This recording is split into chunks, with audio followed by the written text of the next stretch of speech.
Hello everyone, welcome back to our class on partnership accounts. Today we are going to take up a new concept, goodwill, computation and its presentation. Now what is goodwill?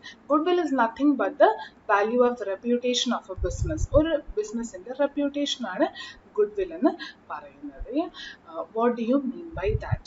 Imagine you have visited a mall. നിങ്ങളൊരു മാളിൽ എവിടെയെങ്കിലും പോയി എന്ന് വിചാരിക്കാം. അവിടെ നിങ്ങൾക്ക് പോയി pizza കഴിക്കണമെന്ന് ആഗ്രഹം തോന്നി. You have two options. One is ആ മാളിൽ തന്നെയുള്ള മെയിൻ ആൾക്കാർ നടത്തുന്ന ഒരു ഫുഡ് കോർട്ട് ഉണ്ട്. ആ ഫുഡ് കോർട്ടിൽ അവരുടെ തന്നെ ചെറിയൊരു ബഡ്ജറ്റഡ് ആയിട്ടുള്ള ഫുഡ് ഏരിയ ഉണ്ട്. അവിടെ എല്ലാ സാധനങ്ങളും നമ്മൾ ആവശ്യമുള്ളത് കിട്ടും. ആ സെയിം മാള് നടത്തുന്ന ആൾക്കാരുടെ ബിസിനസ്സിൽ നിന്ന് തന്നെയുള്ള ഒരു മെസ്സ് അല്ലെങ്കിൽ ക്യാൻറ്റീനോ അല്ലെങ്കിൽ വാട്ടെവർ ഹോട്ടലാണെന്ന് വിചാരിക്കുക. അതേപോലെ തന്നെ തൊട്ടടുത്ത് നിങ്ങൾക്ക് പിസ്സ ഹട്ട് ഉണ്ട്. രണ്ടിടത്തും നിങ്ങൾക്ക് പിസ്സ കിട്ടും. You can choose from any place. The advantage of ആ മോള് തന്നെ നടത്തുന്നവർ തന്നെ ഉള്ള ഫുഡ് കോർട്ടിലുള്ള പ്രത്യേകത ചിലപ്പോൾ പിസ്സ ഒത്തൻറ്റിക് പിസ്സ ആയിരിക്കാം, എന്നാലും കോസ്റ്റ് ചിലപ്പോൾ കുറവായിരിക്കും. ഇപ്പോൾ 100 രൂപ കൊടുത്താൽ നല്ലൊരു പിസ്സ കിട്ടായിരിക്കും. പക്ഷെ അതേ സമയത്ത് നിങ്ങൾ പിസ്സ ഹട്ടിൽ പോയി കഴിക്കണമെങ്കിലോ അതിനൊരു പേരുണ്ട്. പിസ്സ എന്ന് പറഞ്ഞാൽ ജനറലി നമ്മൾ അസോസിയേറ്റ് ചെയ്യുന്ന ഒരു ബ്രാൻഡ് നെയിമാണ് പിസ്സ ഹട്ട് എന്ന് പറയുന്നത്. ഇപ്പം നിങ്ങൾ KFC എന്നൊക്കെ കേട്ടിട്ടുണ്ട് അല്ലേ? ഈ KFC മോഡലിലുള്ള ഫുഡ് ഐറ്റംസ് അല്ലെങ്കിൽ അതേപോലെയുള്ള ഏത് ഷോപ്പ്, അതിപ്പോൾ ഫുഡ് തന്നെ ആവണമെന്നില്ല, ജുവലറി ആകാം, ടെക്സ്റ്റൈൽസ് ആവാം, നമ്മൾക്ക് പല എക്സാമ്പിൾസ് ഉണ്ട്. എല്ലാം എടുത്തു കഴിഞ്ഞാലും നമ്മൾ ഈ ബ്രാൻഡഡ് ആയിട്ടുള്ള ഒരു ബിസിനസ്സും അതേ പ്രോഡക്റ്റ് വിൽക്കുന്ന മറ്റൊരു സാധാരണ ബിസിനസ്സും കമ്പയർ ചെയ്യുക. കിട്ടാൻ പോകുന്ന സാധനം സെയിം ആയിരിക്കും, പക്ഷെ എന്നാൽ പോലും ഈ ബ്രാൻഡഡ് കടയിൽ നിന്ന് വാങ്ങിക്കുമ്പോൾ അതിനൊരു പേരും അല്ലെങ്കിൽ അതിനൊരു എക്സ്ട്രാ എന്തോ ഒരു എഫക്റ്റ് ഉണ്ട്. ആ എക്സ്ട്രാ ഉള്ള ആ ഒരു പേര് അല്ലെങ്കിൽ when you go and buy a pizza from a Pizza Hut, you feel that okay, you have bought an authentic pizza.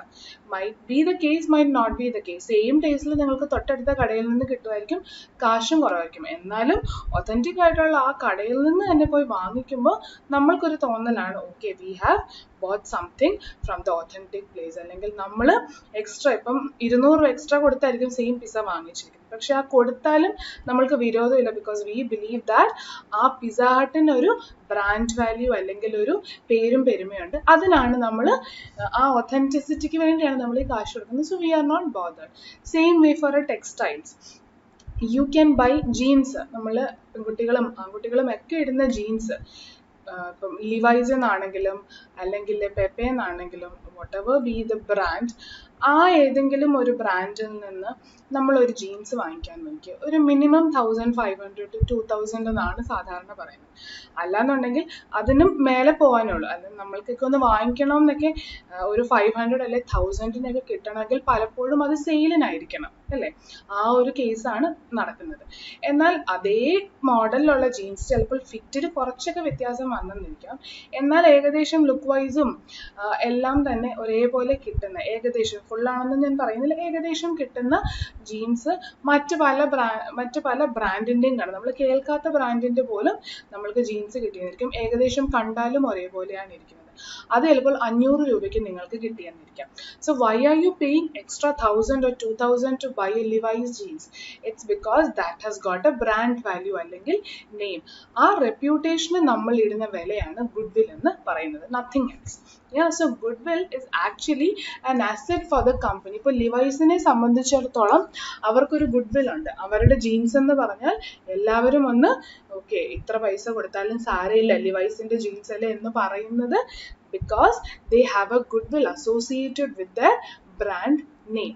അപ്പോൾ that means it is an asset for Levi's എന്ന് പറയുന്ന കമ്പനി, അല്ലെങ്കിൽ നമ്മുടെ എക്സാമ്പിളിൽ പിസ്സ ഹട്ട് എന്ന് പറയുന്ന ആ സ്ഥാപനത്തിന് goodwill എന്ന് പറയുന്ന ആ റെപ്യൂട്ടേഷൻ്റെ മേൽ അല്ലെങ്കിൽ അവരുടെ ആ പേരിന്മേലുള്ള ഒരു വാല്യൂ എന്ന് പറയുന്നത് അവർക്ക് അസറ്റ് ആണ്. കാരണം ആ അസറ്റ് നമ്മൾ ഉദ്ദേശിക്കുന്നത് എന്താണ്? Asset is anything which is going to help the company or business earn future economic benefits and over which they have a control. അപ്പോൾ ഗുഡ്വില്ല് ഇവരുടെ മേൽ കൺട്രോൾ ഉണ്ട്. കാരണം ഇവർ നല്ല സർവീസ് കൊടുക്കുന്നതുകൊണ്ടായിരിക്കും, നല്ല ക്വാളിറ്റി പ്രോഡക്ട്സ് കൊടുക്കുന്നതുകൊണ്ടായിരിക്കും, അങ്ങനെ പല റീസണും കൊണ്ടായിരിക്കും ഇവർക്ക് ഈ ബ്രാൻഡ് വാല്യൂ അല്ലെങ്കിൽ ഈ പേര് നിലനിർത്താൻ പറ്റുന്നത്. അപ്പോൾ കൺട്രോൾ ആരുടെ മേലുണ്ട്? ഈ കമ്പനി അല്ലെങ്കിൽ ഈ ഓർഗനൈസേഷന്റെ മേലുണ്ട് ഓൺ ദിസ് ഗുഡ്വിൽ എന്ന് പറയുന്ന അസറ്റ്. ആൻഡ് ഓൾസോ ഗുഡ്വിൽ എന്ന് പറയുന്ന ആ ഒരു asset is going to help them earn future economic benefits. How? whenever you want to buy a jeans, ഇപ്പോൾ ഒരു 2 വർഷങ്ങൾക്ക് ശേഷമാണ് പുതിയൊരു മോഡൽ ജീൻസ് വന്നു, നിങ്ങൾക്ക് വാങ്ങിക്കണമെന്ന് തോന്നുകയാണെങ്കിൽ you will go ahead and go back to the Levi's showroom and അവിടെ നിന്ന് തന്നെ വാങ്ങിക്കും. കാരണം ക്വാളിറ്റി നല്ലതാണെന്ന് നിങ്ങൾക്ക് മനസ്സിലായി, അല്ലെങ്കിൽ ഇത്ര പൈസ കൊടുത്താലും കുറേ കാലങ്ങൾ നിൽക്കുമെന്ന് മനസ്സിലായി. അങ്ങനെ പല റീസൺസ് കൊണ്ട് നിങ്ങൾ തിരികെ എങ്ങോട്ടേക്ക് തന്നെ ചെല്ലും? ആ കടയിലേക്ക് തന്നെ ചെല്ലും. അല്ലെങ്കിൽ നമ്മൾ എടുത്ത എക്സാമ്പിൾ പിസ്സ ഹട്ട്, നിങ്ങൾക്ക് വീണ്ടും പിസ്സ കഴിക്കണമെന്ന് ആഗ്രഹം തോന്നുകയാണ്, you will still go back to maybe pizza hut. അങ്ങനെ എന്ത് എക്സാമ്പിൾ എടുത്താലും there is a chance that all these customers who have already visited our showrooms അല്ലെങ്കിൽ already have attended our services will go back to that same organization because of its brand value അല്ലെങ്കിൽ because of its goodwill. That goodwill need not be just quality of product. It can be even a better location. It can be മറ്റു competitors ഇല്ലാത്തത്, അല്ലെങ്കിൽ നല്ല service കൊടുക്കുന്നത്, എന്ത് വേണമെങ്കിലും ആവാം. അല്ലെ, നമ്മളൊരു ടെക്സ്റ്റൈൽ ഷോപ്പിലൊക്കെ പോയി കഴിഞ്ഞാൽ കാണാം, ഒരു കല്യാണ ഷോപ്പിങ്ങിനൊക്കെ പോയി കഴിഞ്ഞാൽ രാവിലെ തൊട്ട് വൈകുന്നേരം വരെ നമ്മളെ കടയിലായിരിക്കും. അപ്പോൾ അങ്ങനെ ചെന്ന് കഴിയുമ്പോൾ അവിടെ ഉള്ളവർ നമ്മൾക്ക് ഇടയ്ക്ക് സ്നാക്കോ അല്ലെങ്കിൽ ചായയൊക്കെ കൊണ്ട് സെർവ് ചെയ്യും. ഇപ്പോൾ ജ്വല്ലറി പോയാലും അത് കാണും. അതൊക്കെ എന്തിൻ്റെ ഭാഗമാണ്? അവരുടെ സർവീസിങ് മെൻറ്റാലിറ്റി അല്ലെങ്കിൽ അവരുടെ ആ പേര് നിലനിർത്തണം, ആ ഗുഡ്വിൽ അല്ലെങ്കിൽ റെപ്യൂട്ടേഷൻ നിലനിർത്തണം എന്ന് വിചാരിച്ച് അവർ ചെയ്യുന്ന കാര്യങ്ങളാണ്. സോ അങ്ങനെയുള്ള ഗുഡ്വില്ലിന് ഒരു വില നിശ്ചയിക്കുന്നത് എങ്ങനെയാണ്, എന്തുകൊണ്ട് ഒരു വില നിശ്ചയിക്കണം എന്നൊക്കെയാണ് നമ്മൾ ഈ ചാപ്റ്ററിൽ പഠിക്കാൻ പോകുന്നത്. So first we have understood that goodwill is nothing but ഒരു ബിസിനസിന്റെ റെപ്യൂട്ടേഷന് നമ്മൾ കൊടുക്കുന്ന ഒരു വിലയാണ് നമ്മൾ മനസ്സിലായി. And then we understood it's an asset. But is it any normal asset just like a plant and machinery അല്ലെങ്കിൽ ഒരു കാർ അല്ലെങ്കിൽ ഒരു ബിൽഡിംഗ് പോലെ ഉള്ള ഒരു അസറ്റ് ആണോ? അല്ല. എന്താണ് അത് രണ്ടും തമ്മിലുള്ള വ്യത്യാസം? ഒരു കാറും ബിൽഡിങ്ങും ഒക്കെ നിങ്ങൾക്ക് കാണാൻ പറ്റും, അല്ലെ തൊടാൻ പറ്റും, ഫീൽ ചെയ്യാൻ പറ്റും. You know that it exists. Yeah? But goodwill എന്ന് പറയുന്നത് നമ്മൾക്ക് ഒരിക്കലും കാണാൻ പറ്റില്ല, അല്ലെങ്കിൽ ടച്ച് ചെയ്യാൻ പറ്റില്ല, ഫീൽ ചെയ്യാൻ പറ്റില്ല. We know that it exist because of may be old customers keep coming back, നമ്മളുടെ സെയിൽസ് കുറയുന്നില്ല, കൂടിക്കൊണ്ടിരിക്കുകയാണ്. അങ്ങനെ പല റീസൺസ് വെച്ച് നമ്മൾക്ക് മനസ്സിലാവുന്നുണ്ട് ഈ ഗുഡ്വിൽ എന്ന് പറയുന്ന അസറ്റ് നമ്മുടെ ബിസിനസ്സിൽ ഇപ്പോഴും ഉണ്ട്, ആ നല്ല പേര് ഇപ്പോഴും നമ്മൾ കാത്തു സൂക്ഷിക്കുന്നുണ്ടെന്ന് നമ്മൾക്ക് ഇൻഡിക്കേഷൻ കിട്ടും. പക്ഷേ ഒരു സാധാരണ ഫിക്സഡ് അസറ്റ് പോലെ കാണാൻ പറ്റുന്നതും തൊടാൻ പറ്റുന്നതും ആണോ ഈ ഗുഡ്വിൽ? അല്ല. Therefore, this goodwill is termed as something called intangible asset. So what are fixed assets and other current assets? Stock ആയിക്കോട്ടെ, അല്ലെങ്കിൽ debtors ആയിക്കോട്ടെ, അല്ലെങ്കിൽ fixed assets ആയിക്കോട്ടെ, those are all termed as tangible assets generally. Tangible എന്ന് ഉദ്ദേശിക്കുന്നത് നമുക്ക് കാണാനും തൊടാനും feel ചെയ്യാനും ഒക്കെ പറ്റുന്നത്. But there are some assets which you cannot see or feel or touch. Those are termed as intangible assets. Yeah, and goodwill is one part of such an asset. Intangible asset ന്റെ ഒരു പാർട്ടാണ്. ഇനി accounting സ്റ്റാൻഡേർഡിൽ പറയുന്നുണ്ട് intangible assetനെ എങ്ങനെ treat ചെയ്യണമെന്ന്. Yeah, so according to the accounting standard and general practice now, goodwill actually, even though it exists in the business, we do not record it as a ledger. ഒരു ledger ബാക്കിയുള്ള asset പോലെ ഒരു ledger ആയിട്ട് നമ്മൾ കാണിക്കാറില്ല. എന്നാൽ അതിൻ്റെ effect എപ്പോഴെങ്കിലും ആവശ്യമാകുന്ന സമയത്ത് മാത്രം നമ്മൾ അതിൻ്റെ എഫക്റ്റ് ബുക്സിലേക്ക് കൊണ്ടുവരും. അതെങ്ങനെയെന്ന് നമ്മൾക്ക് ഉടനെ തന്നെ പഠിക്കാം. But before going in to how will we record the effect of this goodwill without actually bringing goodwill എന്ന് പറയുന്ന ലെഡ്ജർ, ലെറ്റ് us അണ്ടർസ്റ്റാൻഡ് ഈ ഗുഡ്വില്ല് എന്തുകൊണ്ടാണ് നമ്മൾ കമ്പ്യൂട്ട് ചെയ്യുന്നതെന്ന് നമ്മൾക്കൊന്ന് നോക്കാം. എന്തുകൊണ്ടാണ് നമ്മൾ ഇതിനെ അല്ലെങ്കിൽ പാർട്ട്ണർഷിപ്പിൽ ഗുഡ്വിൽ എപ്പോഴൊക്കെയാണ് കമ്പ്യൂട്ട് ചെയ്യേണ്ട ആവശ്യം വരുന്നത്? Now goodwill will have to be computed in case of a partnership firm when there is a change in profit sharing ratio among partners. ഒരു ചേഞ്ച് ഉണ്ട്. പണ്ട് 3:2 റേഷ്യോ ആയിരുന്നു, ഇപ്പോൾ അത് 2:1 റേഷ്യോ ആയി മാറിയെന്ന് വിചാരിക്കാം. അങ്ങനെ എന്തെങ്കിലും പ്രോഫിറ്റ് ഷെയറിംഗ് റേഷ്യോയിൽ ചേഞ്ച് വന്നാൽ ഗുഡ്വില്ല് കമ്പ്യൂട്ട് ചെയ്യേണ്ടിയോ അല്ലെങ്കിൽ അതിനെക്കുറിച്ച് ട്രീറ്റ്മെന്റിന്റെയോ ആവശ്യം വന്നിരിക്കാം. One aspect. Next is when you are admitting a new partner into a business. Admitting new partner, അതായത് എ ആൻഡ് ബി എന്ന് പറയുന്നവർ ജോയിൻ ചെയ്താണ് ഒരു പാർട്ട്ണർഷിപ്പ് തുടങ്ങിയത്. എന്നാൽ കുറച്ച് നാളുകൾക്ക് ശേഷം നിങ്ങൾ സി എന്ന് പറയുന്ന പുതിയ ഒരാളെ അങ്ങോട്ടേക്ക് ജോയിൻ ചെയ്യിപ്പിച്ചു. Admitting a new partner. ആ സമയത്തും ഗുഡ് വില്ലിൻ്റെ കമ്പ്യൂട്ടേഷനും പ്രസൻറ്റേഷനും ട്രീറ്റ്മെൻറ്റും ഒക്കെ ആവശ്യമായി വന്നേക്കാം. Same way, if one person retires, partner retires, A B C എന്ന് പറയുന്ന പാർട്ട്നേഴ്സ് ഉള്ള ഒരു പാർട്ട്ണർഷിപ്പ് ഫേമായിരുന്നു. കുറച്ച് നാളുകൾക്ക് ശേഷം എ റിട്ടയർ ചെയ്തു. അയാൾക്ക് ഇനി ബിസിനസ് തുടരാൻ താല്പര്യമില്ല എന്ന് പറഞ്ഞ് റിട്ടയർ ചെയ്തു പോയാൽ അന്നും ഗുഡ് വില്ല് കമ്പ്യൂട്ടേഷൻ്റെ ആവശ്യം വന്നിരിക്കും. ഇതൊക്കെ എന്തുകൊണ്ടാണെന്ന് നമ്മൾ വഴിയെ നമ്മൾ പഠിക്കും. Don't worry. And then also if any partner dies, death of a partner. In such circumstance also, for or from the perspective of a partnership firm, we are supposed to compute the goodwill existing on all these events, and also how are we going to treat എന്നുള്ളത് നമ്മൾ പഠിക്കാൻ പോകുന്നു. So good വില്ല് എപ്പോഴൊക്കെയാണ് നമ്മൾ compute ചെയ്യേണ്ടത് in partnership firm എന്ന് നമ്മൾ മനസ്സിലാക്കി. ഗുഡ് വിൽ എന്ന് പറയുന്ന ഒരു അസറ്റ് ബുക്സിലേക്ക് നമ്മൾ കൊണ്ടുവരുന്നില്ല, അതിൻ്റെ എഫക്റ്റ് മാത്രമേ കാണിക്കുന്നുള്ളൂ എന്ന് പറയുന്നു അല്ലേ. Y is that? അസറ്റ് എന്ന് പറയുന്ന ഒരു ഐറ്റം നമ്മളുടെ ബുക്സിലേക്ക് കൊണ്ടുവരണമെങ്കിൽ first you should have control over it. Then control ഉണ്ടായിരിക്കണം. പിന്നെ നമ്മൾ പറഞ്ഞതുപോലെ ഫ്യൂച്ചർ എക്കണോമിക് ബെനിഫിറ്റ്സ് ഉണ്ടായിരിക്കണം. And also we should be able to reliably measure it in monetary terms അല്ലേ. അല്ലെങ്കിൽ അതിനൊരു കോസ്റ്റ് ഇൻകർ ചെയ്യണം. വേണ്ടേ? ഇപ്പം നിങ്ങളൊരു കാറ് വാങ്ങിച്ചു, ആ കാറിന്മേൽ കൺട്രോൾ നിങ്ങൾക്കാണ്, ഫ്യൂച്ചർ എക്കണോമിക് ബെനിഫിറ്റ്സും നിങ്ങൾക്ക് കിട്ടാൻ പോകുന്നുണ്ട്. ഇത് രണ്ടും മാത്രം പോരാ, അതിനൊരു കോസ്റ്റും കൂടെ നിങ്ങൾക്ക് അസൈൻ ചെയ്യാൻ പറ്റണം. അതായത് എത്ര രൂപയ്ക്കാണ് കാറ് വാങ്ങിച്ചത്? 3 ലക്ഷം രൂപയ്ക്കായിരിക്കും വാങ്ങിച്ചത്. അതിന് കുറച്ച് റിപ്പയർ വർക്ക് മോഡിഫിക്കേഷൻ വേണ്ടി വന്ന ഒരു 50,000 രൂപയും കൂടെ. അപ്പോൾ ശരിക്കും എത്ര രൂപയ്ക്കാണ് നമ്മൾ ആ കാറ് വാങ്ങിച്ചത്? 3,50,000. Which means you should have control. Also, future economic benefits should flow out of those assets, and you should be reliably able to arrive at a cost which you have incurred in bringing that asset into your business അല്ലേ. അപ്പോൾ good will എന്ന് പറയുന്ന അസറ്റിൻ്റെ കേസിൽ ഈ റിലയബിളി compute ചെയ്യണം cost എന്ന് പറയുന്ന concept എപ്പോഴും നടന്നു കൊള്ളണമെന്ന് ഇല്ല. When does that not happen? ഈ റിലയബിളി കോസ്റ്റ് കമ്പ്യൂട്ടേഷൻ എപ്പോഴാണ് നടക്കാത്തത്? അതിന് നമ്മൾ മനസ്സിലാക്കേണ്ടത് good will can be of 2 types. One is inherent or self-generated goodwill. അതിനെക്കുറിച്ചാണ് നമ്മൾ എക്സാമ്പിൾ ആയിട്ട് ഇത്രയും നേരം പറഞ്ഞത്. നമ്മൾ ബിസിനസ് ചെയ്തു പോയി നമ്മളുടെ സർവീസ് നല്ലതായതുകൊണ്ടോ പ്രോഡക്റ്റ് നല്ലതായതുകൊണ്ടോ അല്ലെങ്കിൽ നമ്മളുടെ ഫോർഫാദേഴ്സ് ക്രിയേറ്റ് ചെയ്തൊരു കമ്പനിയും അവരുടെ പേരുള്ളത് കൊണ്ടും ഇപ്പോഴും ആ ഗുഡ് നെയിമിൽ നമ്മൾ കണ്ടിന്യൂ ചെയ്യുന്നു. അതിനെയൊക്കെയാണ് ഇൻഹെറന്റ് അല്ലെങ്കിൽ സെൽഫ് ജനറേറ്റഡ്, നമ്മൾ തന്നെ ഉണ്ടാക്കിയെടുത്തൊരു ഗുഡ് വിൽ അല്ലെങ്കിൽ റെപ്യൂട്ടേഷൻ ആണ് inherent good will. And the other one will be purchased goodwill. What is purchased goodwill? Purchased goodwill is nothing but, imagine you are planning to buy a house. Yeah, that house is located in maybe the prime location in Kochi. Yeah, അപ്പോൾ സാധാരണ ആ വീടും സ്ഥലം എത്ര saint ഉണ്ടെന്ന് നോക്കി, വീടിന്റെ മുറികളൊക്കെ നോക്കി, സ്ക്വയർ ഫീറ്റ് നോക്കി, ഫെസിലിറ്റീസ് എല്ലാം നോക്കിക്കഴിഞ്ഞ് സാധാരണ ആ വീടിന് അല്ലെങ്കിൽ ആ സ്ഥലത്തിനും വീടിനും കൂടെ നമ്മൾ 50 ലക്ഷം കൊടുത്താൽ മതി എന്ന് വിചാരിക്കാം. ഒരു സാധാരണ സിറ്റുവേഷൻ ആയിരുന്നെങ്കിൽ, അല്ലെങ്കിൽ വേറെ എവിടെയെങ്കിലും ആയിരുന്നെങ്കിൽ. പക്ഷേ ഈ 50 ലക്ഷത്തിന്റെ കൂടെ ഒരു 15 ലക്ഷവും കൂടെ ചേർത്ത് 65 ലക്ഷത്തിനാണ് നിങ്ങൾ ഈ വീട് വാങ്ങിക്കുന്നതെന്ന് വെക്കുക.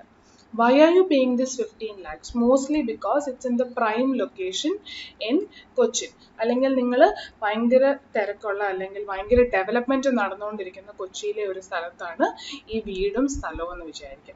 അപ്പോൾ അഡീഷണലി നിങ്ങൾ കൊടുക്കുന്ന 15 ലക്ഷം ശരിക്കും എന്തിനുള്ളതാണ്?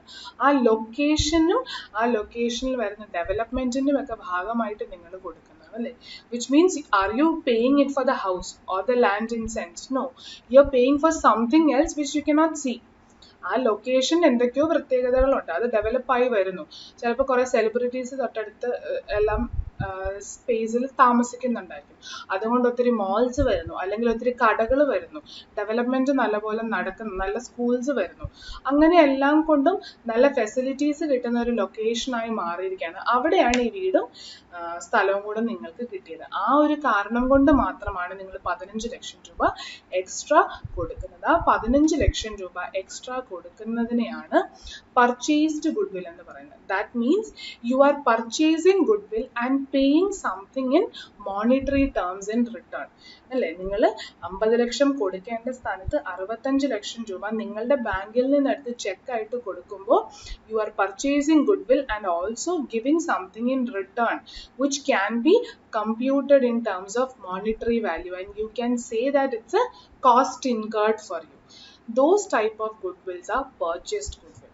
But inherent or self generated goodwill ആണെങ്കിലോ, നമ്മൾ പറഞ്ഞതുപോലെ നമ്മളൊരു ബിസിനസ് തുടങ്ങി, അല്ലെങ്കിൽ നമ്മളുടെ ഫോർ ഫാദേഴ്സ് ഒരു ബിസിനസ് തുടങ്ങി, അവർ കുറേ കഷ്ടപ്പെട്ടിട്ട് മാർക്കറ്റൊക്കെ പിടിച്ചെടുത്ത് നിങ്ങളും നിങ്ങളുടെ പേരൻസും ഒക്കെ വന്നു, അല്ലെങ്കിൽ നിങ്ങളുടെ പേരൻസ് വന്നു, അത് കഴിഞ്ഞ് അടുത്ത തലമുറയ്ക്ക് കൊടുത്തു.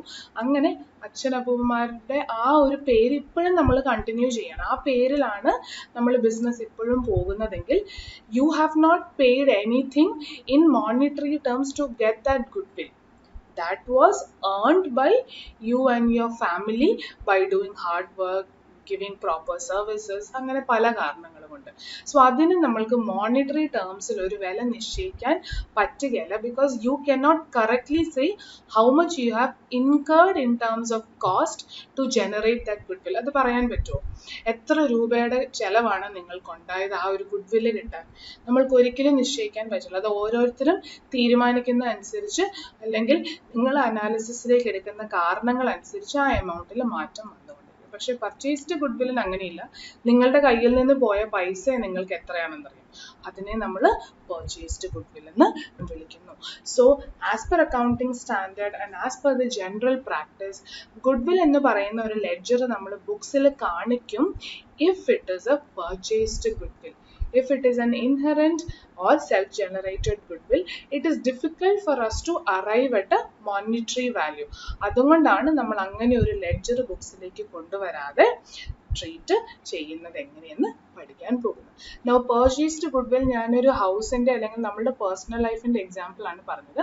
But this example can also be understood if you are planning to buy a business. ആ ഒരു പെർസ്പെക്റ്റീവിൽ നിന്നുകൊണ്ടാണ് നമ്മൾ ചിന്തിക്കുന്നത്. നമ്മളൊരു ബിസിനസ് ആണ് വാങ്ങിക്കുന്നതെന്ന് വെക്കുക. ഇപ്പം നമ്മളുടെ വീടിൻ്റെ തൊട്ടടുത്തുള്ള നല്ലൊരു പ്രൊവിഷൻ സ്റ്റോർ ആയിരുന്നു. അയാൾക്ക് അതെന്തോ ആവശ്യം കൊണ്ട് വിൽക്കേണ്ടി വരുന്നു. അപ്പോൾ ആ ഒരു ലൊക്കാലിറ്റിയിൽ വേറെ പ്രൊവിഷൻ സ്റ്റോർ ഒന്നുമില്ല. അപ്പം സാധാരണ ഒരു പ്രൊവിഷൻ സ്റ്റോർ എല്ലാ ഫെസിലിറ്റീസും അല്ലെങ്കിൽ ഫർണിച്ചേഴ്സ് ആൻഡ് ഫിറ്റിങ്സ് ഒക്കെ കൂടി 10 ലക്ഷം രൂപ കൊടുത്താൽ മതി. പക്ഷെ ഇയാൾ ഉണ്ടാക്കി വെച്ച ആ പേരും ആ ചുറ്റുവട്ടത്തുള്ള എല്ലാവരും ആ കടയിൽ നിന്ന് തന്നെ വരികയുള്ളൂ എന്നുള്ളത് കൊണ്ടും you are paying him 15 lakh instead of 10 lakh for a normal provision store.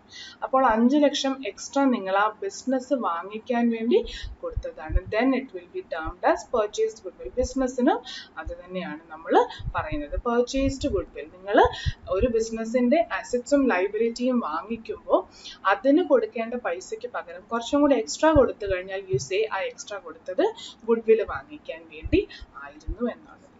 So this is the two types of goodwill and why cost computation നടക്കാത്തതും cost computation difficult ആവുന്നതുകൊണ്ടാണ് inherent അല്ലെങ്കിൽ self generated goodwill എന്ന് പറയുന്ന ledger നമ്മൾ ബുക്സിൽ കാണിക്കാത്തതെന്നും പൊതുവെ കാണിക്കാത്തതെന്നും നമ്മൾക്ക് മനസ്സിലായില്ലേ.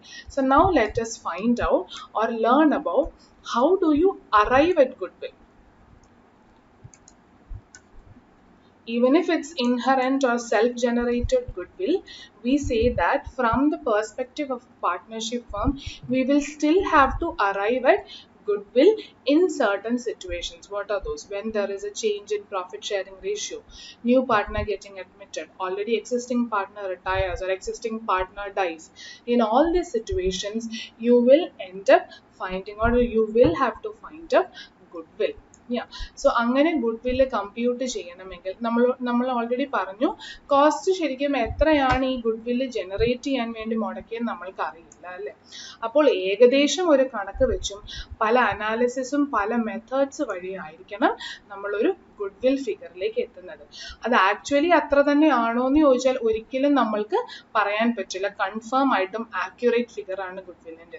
പക്ഷേ based on the information available or based on the analysis that we have done, we can say that the 4 methods are the best methods which can give you at least somewhat accurate amount of goodwill that you have generated over many years of doing business. അതിൽ ഏറ്റവും ആദ്യത്തേത് average profit method.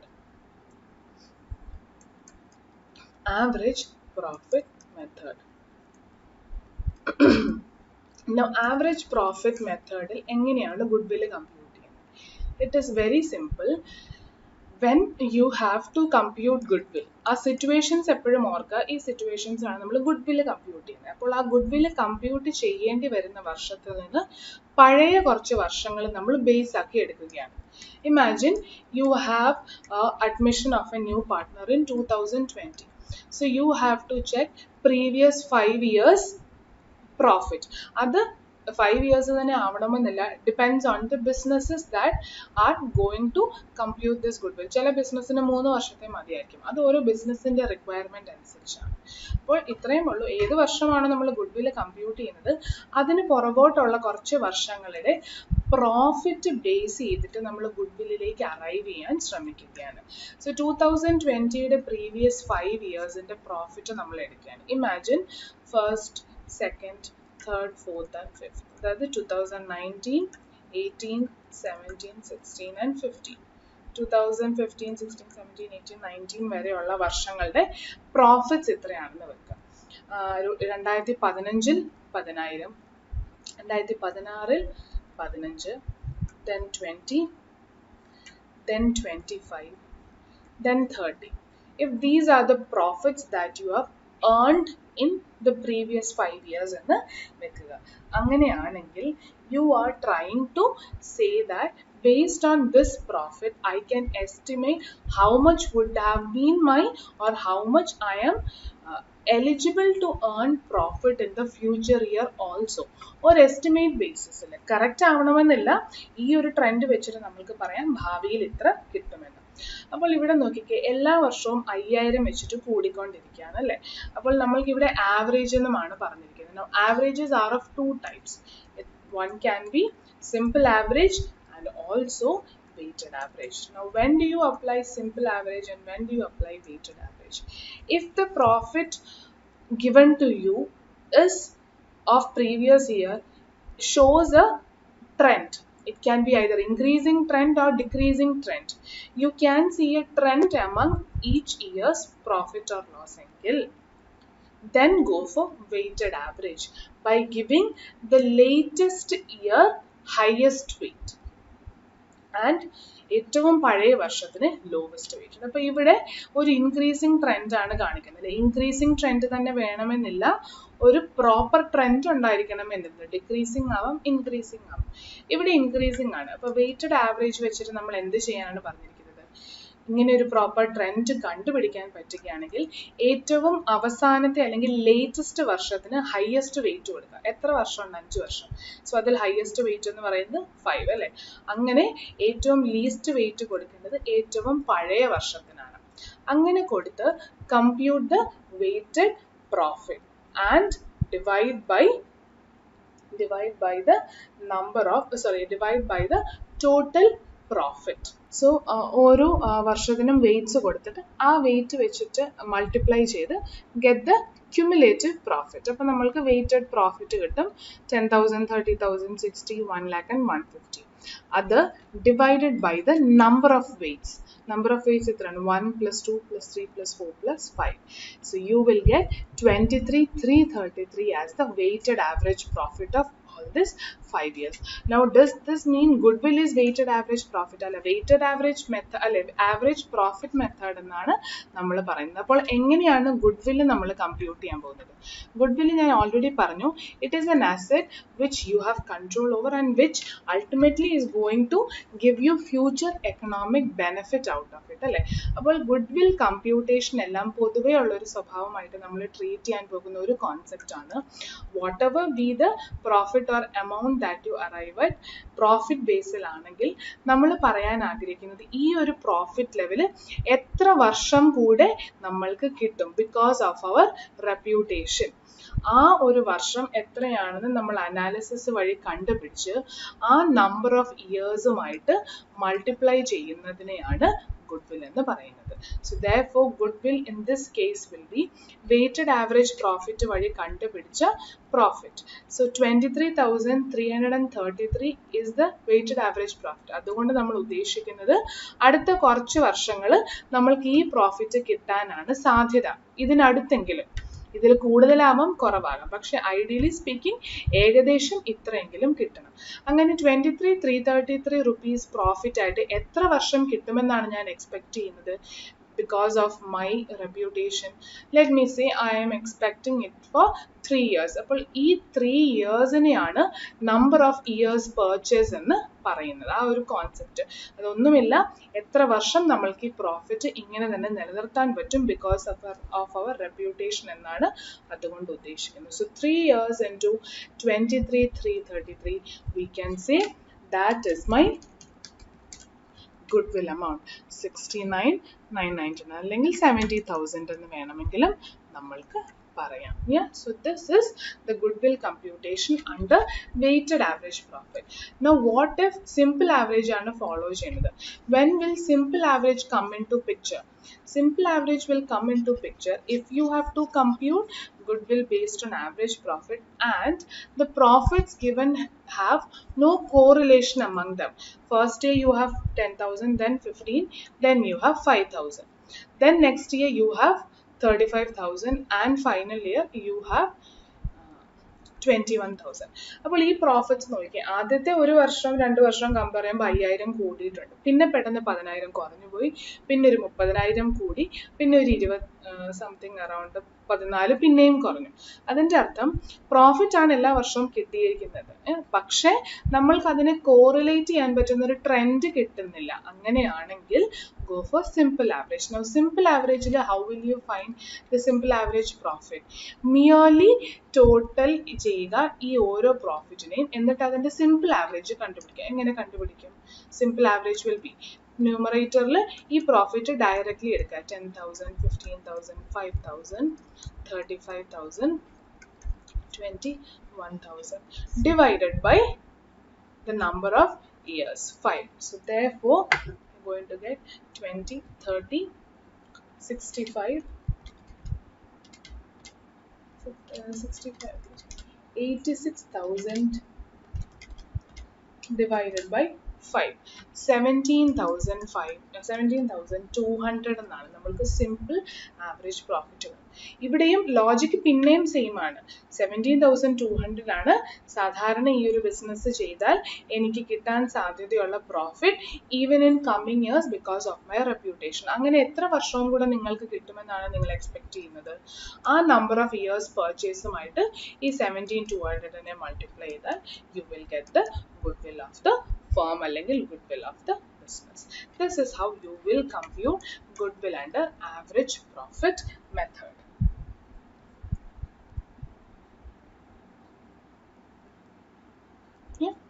ഇനി അടുത്ത method ആണ് നമ്മൾ അറിഞ്ഞിരിക്കേണ്ട next important method, which is super profit method.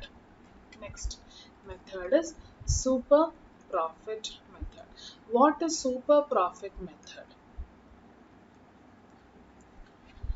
Imagine we are talking about a jeweler. Yeah, I am running a small jewelry shop in my locality. അവിടെ തന്നെ ഒരു ബ്രാൻഡഡ് jewelry ഷോപ്പും ഉണ്ടെന്ന് വെക്കാം. ആ ബ്രാൻഡഡ് ജുവലറി ഷോറൂമിന് ഗുഡ്വിൽ കമ്പ്യൂട്ട് ചെയ്യണം using super profit method. How will they compute? Super profit is that extra profit that a business is going to earn because of its brand value അല്ലെങ്കിൽ reputation. What does that mean?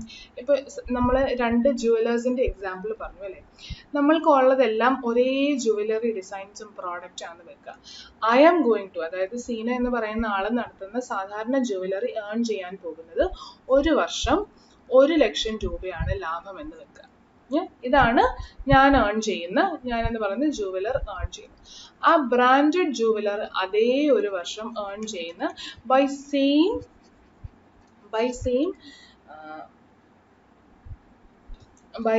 same business, by selling same products is 1,50,000. So we can say that ഒരു normal business, അതായത് jewellery ഇൻഡസ്ട്രിയിലേക്ക് കയറുന്ന എല്ലാവർക്കും കിട്ടാൻ സാധ്യതയുള്ള normal profit എന്ന് പറയുന്നത് 1 lakh ആണ്. എന്നാൽ ഈ ജുവലറിയുടെ ബ്രാൻഡ് നെയിം കാരണം അവർക്ക് അഡീഷണൽ ഒരു 50,000 രൂപയും കൂടെ പ്രോഫിറ്റ് കിട്ടുന്നുണ്ട്. ആ അഡീഷണലി എക്സ്ട്രാ കിട്ടുന്ന, അല്ലെങ്കിൽ സൂപ്പർ ആയിട്ട് കിട്ടുന്ന, over and above your normal profit is nothing but the super profit here. Now it need not be the case that you have to compare it with another business. ഇപ്പോൾ നമ്മൾക്ക് അല്ലാതെയും പറയാം, അതായത് ഈ ഒരു ഇൻഡസ്ട്രിയിലേക്ക് കയറിയാൽ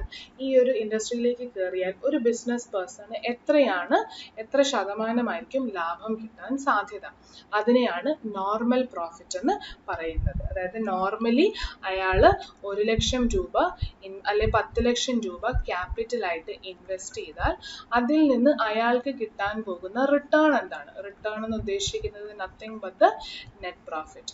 അപ്പൊ നെറ്റ് പ്രോഫിറ്റിന് മറ്റൊരു പേരായിട്ടാണ് നമ്മൾ പറയുന്നത് നോർമൽ റേറ്റ് ഓഫ് റിട്ടേൺ. അതായത് എത്രയാണ് തിരികെ റിട്ടേൺ ആയിട്ട് വരുന്നത്, normal rate of return. Imagine that is 5%. അതായത് ഈ ബിസിനസ്സിലേക്ക് കയറുന്ന എല്ലാവർക്കും ഒരേ സാഹചര്യമാണ്, എല്ലാ ഫെസിലിറ്റീസും ഏകദേശം ഒന്നുപോലെ തന്നെയാണെങ്കിൽ അവർക്ക് കിട്ടാൻ സാധ്യതയുള്ളത് 10,00,000 ഇൻവെസ്റ്റ് ചെയ്താൽ 5% ലാഭമാണ്. അതായത് അവർ നോർമലി ബിസിനസ്സിൽ നിന്ന് ഏൺ ചെയ്യേണ്ട പ്രോഫിറ്റ് എത്രയായിരിക്കും? Normal profit is going to be 50,000 rupees അല്ലേ? ഇതാണ് normal profit. But imagine I am the branded jewelry. I am supposed to earn only 50,000 based on the conditions and based on the capital investment I have made in this business. But I am ultimately earning 1,50,000, which means, sorry, super profit എന്നല്ല അതിന് പറയുന്നത്, actual earn ചെയ്യുന്ന profit എന്നാണ്. അതായത് expect ചെയ്തിരിക്കുന്നത് normal profit ആയ 50,000 earn ചെയ്യുന്നുണ്ട്, പക്ഷെ ഏൺ ചെയ്ത് വന്നപ്പോൾ ആക്ച്വൽ പ്രോഫിറ്റ് എത്രയായി? 1,50,000. So therefore we can say super profit is the excess of actual profit over normal profit. അതായത് കിട്ടേണ്ട നോർമൽ സിറ്റുവേഷനിൽ കിട്ടേണ്ട പ്രോഫിറ്റിനേക്കാളും എത്ര എക്സ്ട്രാ ആണോ എനിക്ക് കിട്ടുന്നത് അതിനെയാണ് സൂപ്പർ പ്രോഫിറ്റ് എന്ന് വിളിക്കുന്നത്.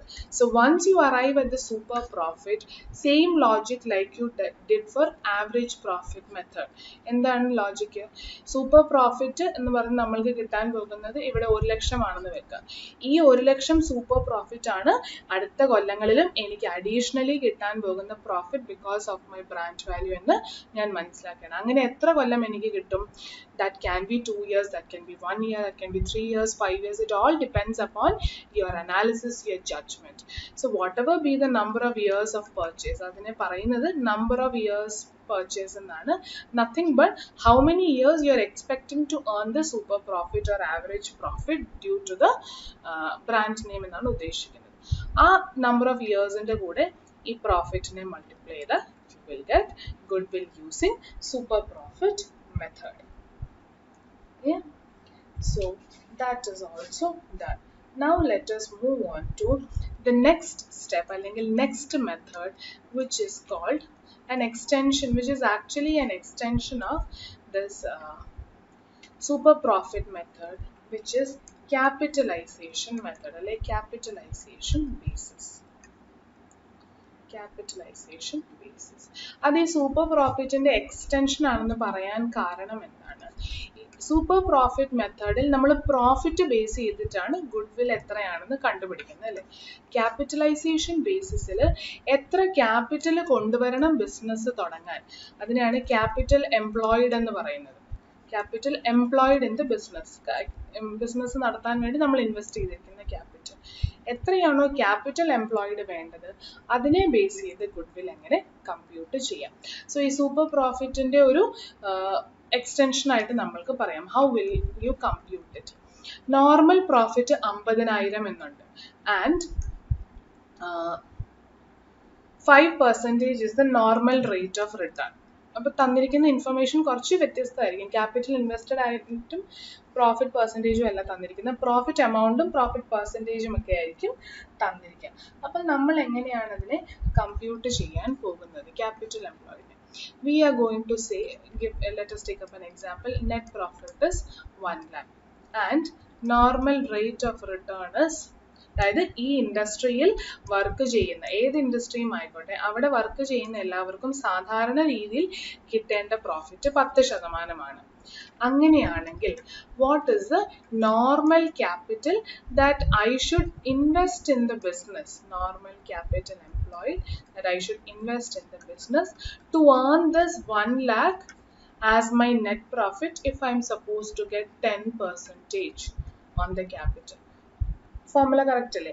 1 lakh കിട്ടണം, എത്രയോ ക്യാപിറ്റലിന്മേൽ 10% ഇൻവെസ്റ്റ് ചെയ്ത്. അപ്പോൾ എത്ര ക്യാപിറ്റൽ ഇൻവെസ്റ്റ് ചെയ്യണമെന്ന് എങ്ങനെയാണ് കമ്പ്യൂട്ട് ചെയ്യുന്നത്? 1 lakh divided by 10%, which is nothing but 10 lakh.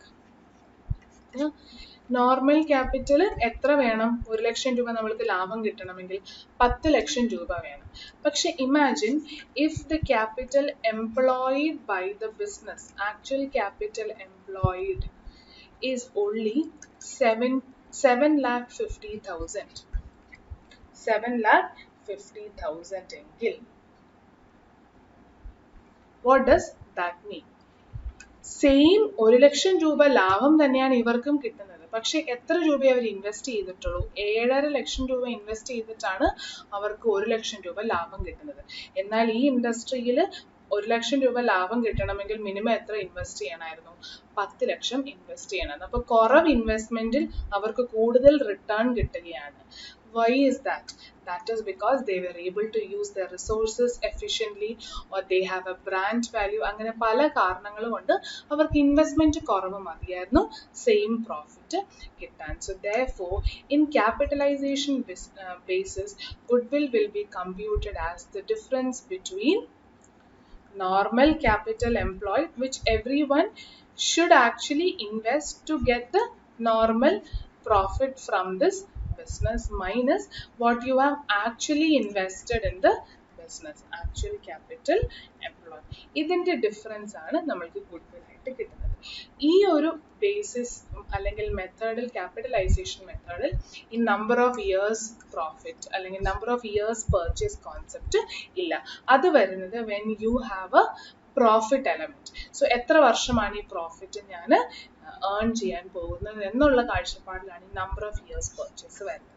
പക്ഷേ ക്യാപിറ്റൽ ബേസിസിൽ അല്ലെങ്കിൽ ക്യാപിറ്റലൈസേഷൻ മെത്തേഡിൽ അങ്ങനെ ഒരു പ്രോഫിറ്റിനെ കുറിച്ച് നമ്മൾ പറയുന്നത് അല്ലെ, ക്യാപിറ്റൽ എത്ര ഇൻവെസ്റ്റ് ചെയ്തു എന്നതിനെ ബേസ് ചെയ്താണ് ഗുഡ്വിൽ കമ്പ്യൂട്ടേഷൻ നടക്കുന്നത് അല്ലെ. നമ്പർ ഓഫ് ഇയേഴ്സ് പർച്ചേസ് ഇവിടെ ഇല്ല. ഇവിടെ directly goodwill will be normal capital employed minus actual capital employed. അതായത് കുറവ് ക്യാപിറ്റൽ ഇൻവെസ്റ്റ് ചെയ്ത് നമ്മൾക്ക് സെയിം പ്രോഫിറ്റ് കിട്ടുന്നുണ്ട്. അപ്പോൾ അതിൻ്റെ അർത്ഥം എന്തോ ഒരു പ്രത്യേക കാരണം എൻ്റെ ബിസിനസ്സിലുണ്ട് which is helping me earn better profits. That is because of nothing but goodwill of my business. Yeah, that is the third method. And finally, fourth method is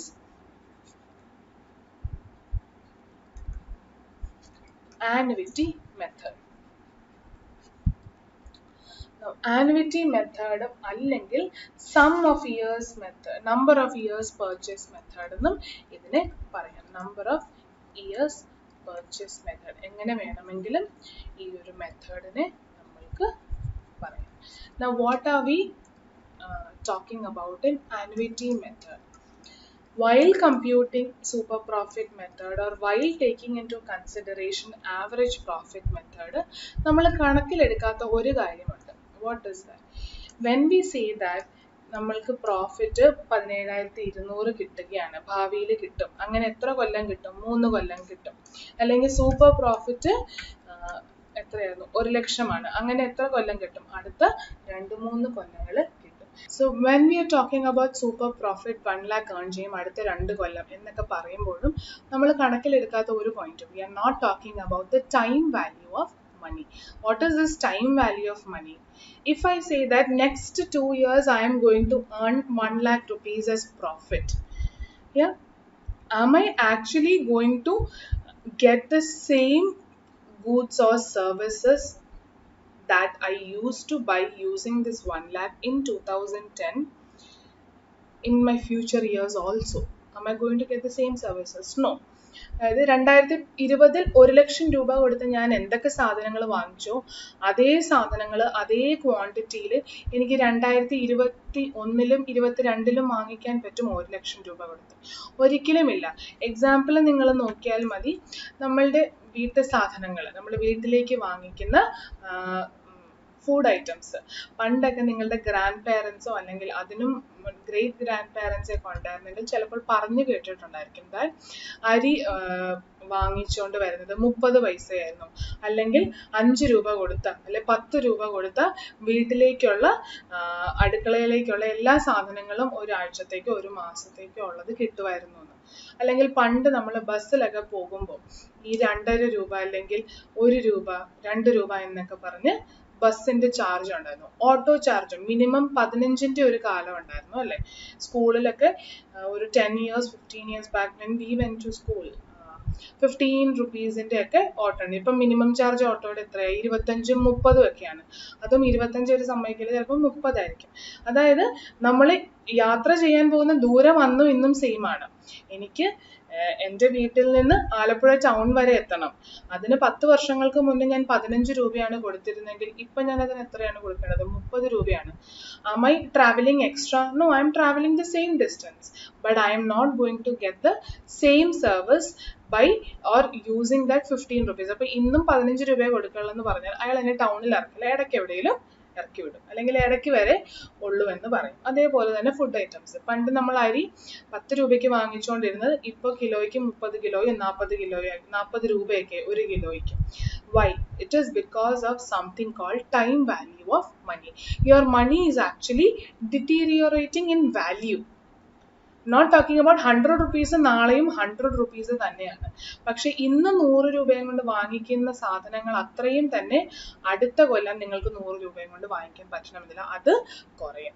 so ആ ടൈം വാല്യൂ ഓഫ് മണി കണക്കിലെടുക്കാതെയാണ് നമ്മൾ ഈ super profit മെത്തേഡും അല്ലെങ്കിൽ average profit മെത്തേഡും ഒക്കെ follow ചെയ്യുന്നത്. So annuity മെത്തേഡിൽ അല്ലെങ്കിൽ ഈ number of years method എന്ന് പറയുന്ന കോൺസെപ്റ്റിൽ നമ്മൾ പഠിക്കാൻ പോകുന്നത്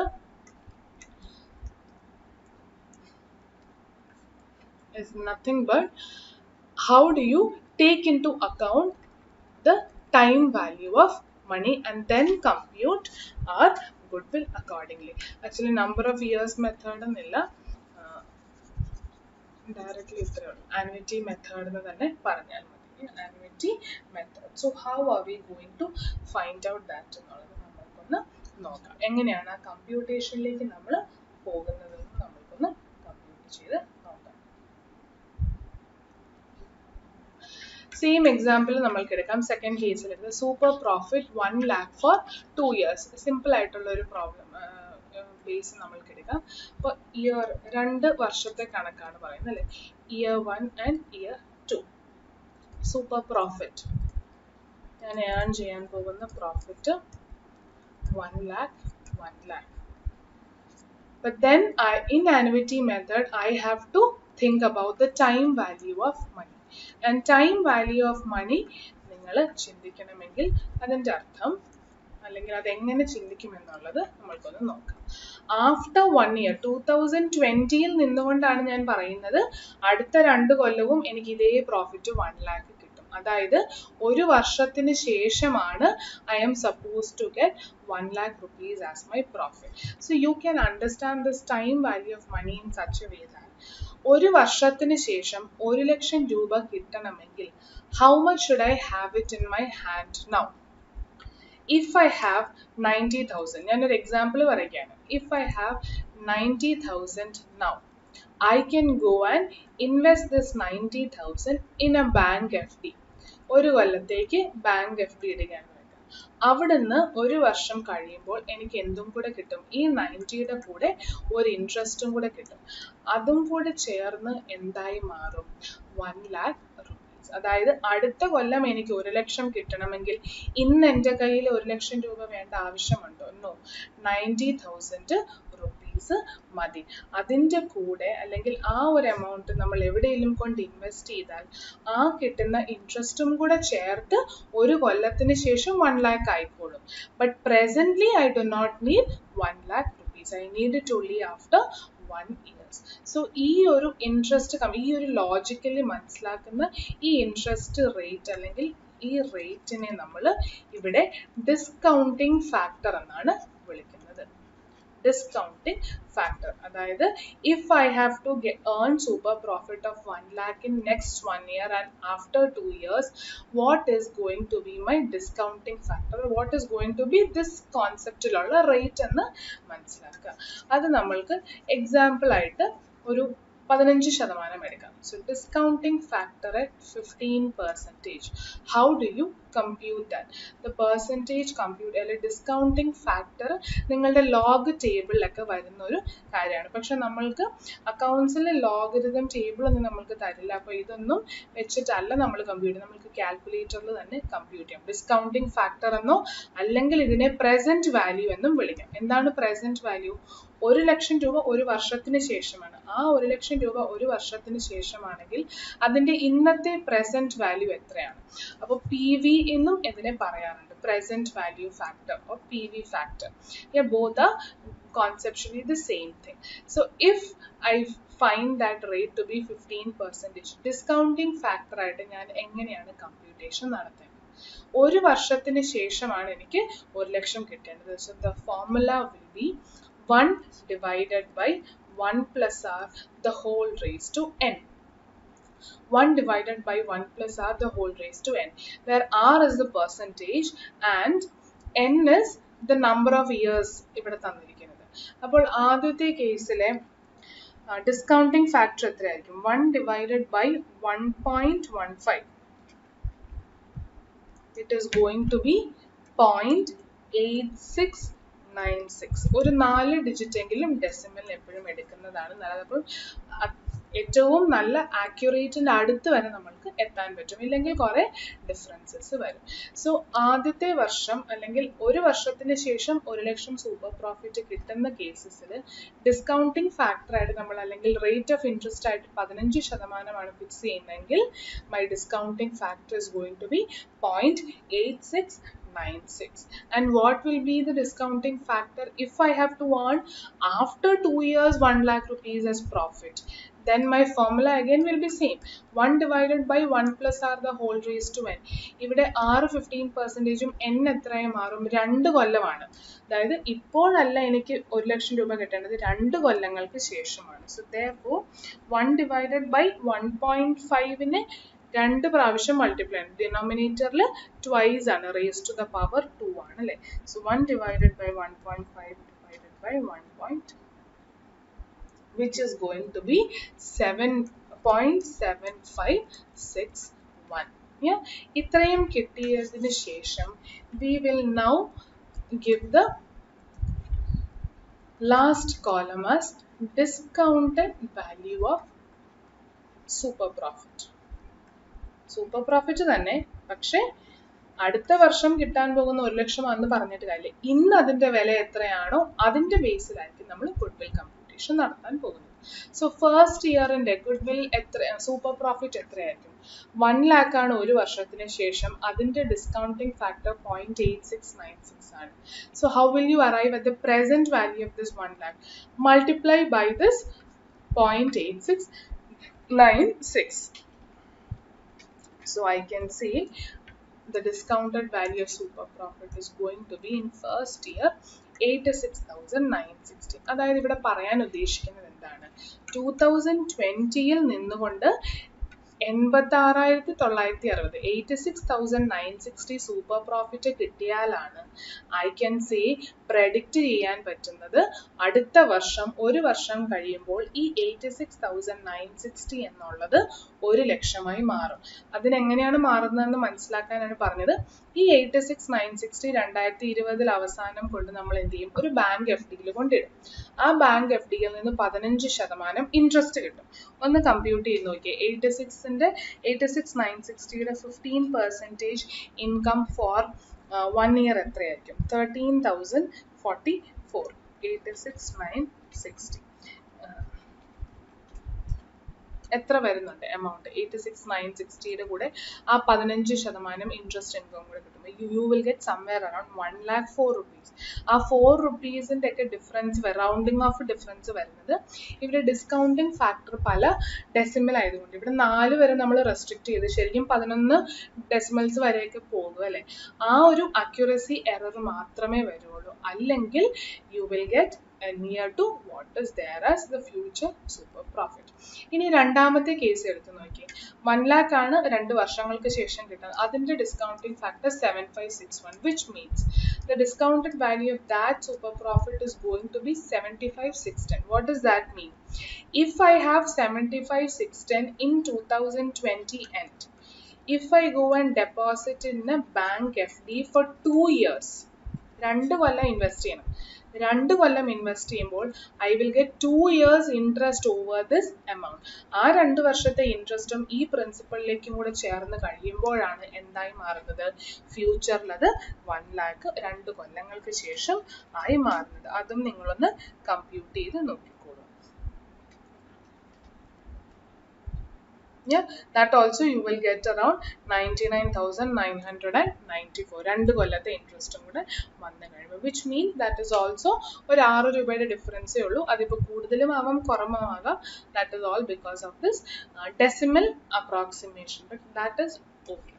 അപ്പോൾ ഇതിനെയാണ് ആനുവിറ്റി മെത്തേഡ് അല്ലെങ്കിൽ ടൈം വാല്യൂ ഓഫ് മണീനെ കണക്കിലെടുത്തുകൊണ്ട് വർക്ക്ഔട്ട് ചെയ്യുക എന്ന് പറയുന്നത്. ഇപ്പോൾ സൂപ്പർ പ്രോഫിറ്റ് 1,00,000 എന്നാണ് നമ്മൾക്ക് കിട്ടിയത്. എന്നാൽ പോലും ആ സൂപ്പർ പ്രോഫിറ്റിനെ നമ്മൾ പ്രസന്റ് വാല്യൂയിലേക്ക് കൺവേർട്ട് ചെയ്ത് ആ പ്രസന്റ് വാല്യൂ ഉപയോഗിച്ച് നമ്മൾ എന്ത് കമ്പ്യൂട്ട് ചെയ്യാൻ പോവുകയാണ്? ഗുഡ് വില്ല് കമ്പ്യൂട്ട് ചെയ്യാൻ പോവുകയാണ്. സോ ഗുഡ് വിൽ ബി ഈ 86,960 plus 75,610. How much is that? 1,62,570. അതായത് 2 lakh എന്ന് പറഞ്ഞ് നമ്മൾ എഴുതിയതിന് ഇന്നത്തെ ശരിക്കും വില അല്ലെങ്കിൽ വാല്യൂ 1,62,570 ഉള്ളൂ. സോ ഈ ടൈം വാല്യൂ ഓഫ് മണി വെച്ച് കമ്പ്യൂട്ടേഷൻസ് നടത്തുന്നതിനെയാണ് ആനുവിറ്റി മെത്തേഡ് എന്ന് പറയുന്നത്. അപ്പോൾ നമ്മൾക്ക് ഈ 4 മെത്തേഡ്സ് ആണ് അവൈലബിൾ ആയിട്ടുള്ളത് to compute the amount of good will in a business.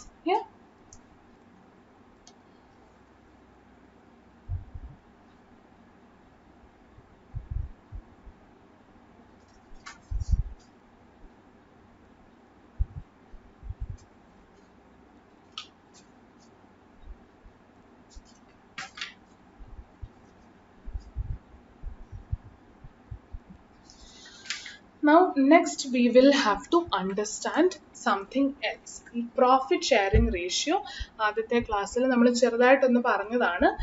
Minimum പ്രോഫിറ്റിന്റെ question വന്നു കഴിഞ്ഞപ്പോൾ ആ ഒരു കോൺസെപ്റ്റ് നമുക്കിപ്പോൾ മനസ്സിലാക്കാൻ നോക്കാം. പ്രോഫിറ്റ് ഷെയറിംഗ് റേഷ്യോ ബേസ് ചെയ്തിട്ട് ഈ ഗുഡ് വില്ലിന്റെ ഇംപ്ലിക്കേഷൻ എങ്ങനെയാണ് എന്നുള്ളത്. For that, let us take up some examples. Problem ഒന്നും ഞാൻ ഇപ്പോൾ ചെയ്യിപ്പിക്കുന്നില്ല. We will take up, don't worry. നമ്മൾക്ക് ഈ കോൺസെപ്റ്റ് മനസ്സിലായി കഴിഞ്ഞാൽ കുറച്ച് ആവശ്യമായിട്ടുള്ള എക്സാമ്പിൾസ് പ്രോബ്ലംസ് ചെയ്താൽ മതി. പിന്നെ ബാക്കി നിങ്ങൾ തന്നെ ഒന്ന് പ്രാക്ടീസ് ചെയ്ത് നോക്കിയാലും മതി. So we will take up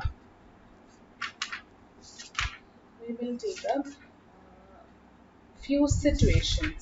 Let me give that few situations of a partnership firm. 3 partners ഉണ്ടായിരുന്നു, എ, ബി ആൻഡ് സി. ഈ റേഷ്യോ വൈസ് എഴുതുന്നത് PSR ആണ്, പ്രോഫിറ്റ് ഷെയറിംഗ് റേഷ്യോ. അവരുടെ ratio imagine it is 3:2:1. Yeah, 3:2:1. Now let us assume that profit sharing ratio is getting changed.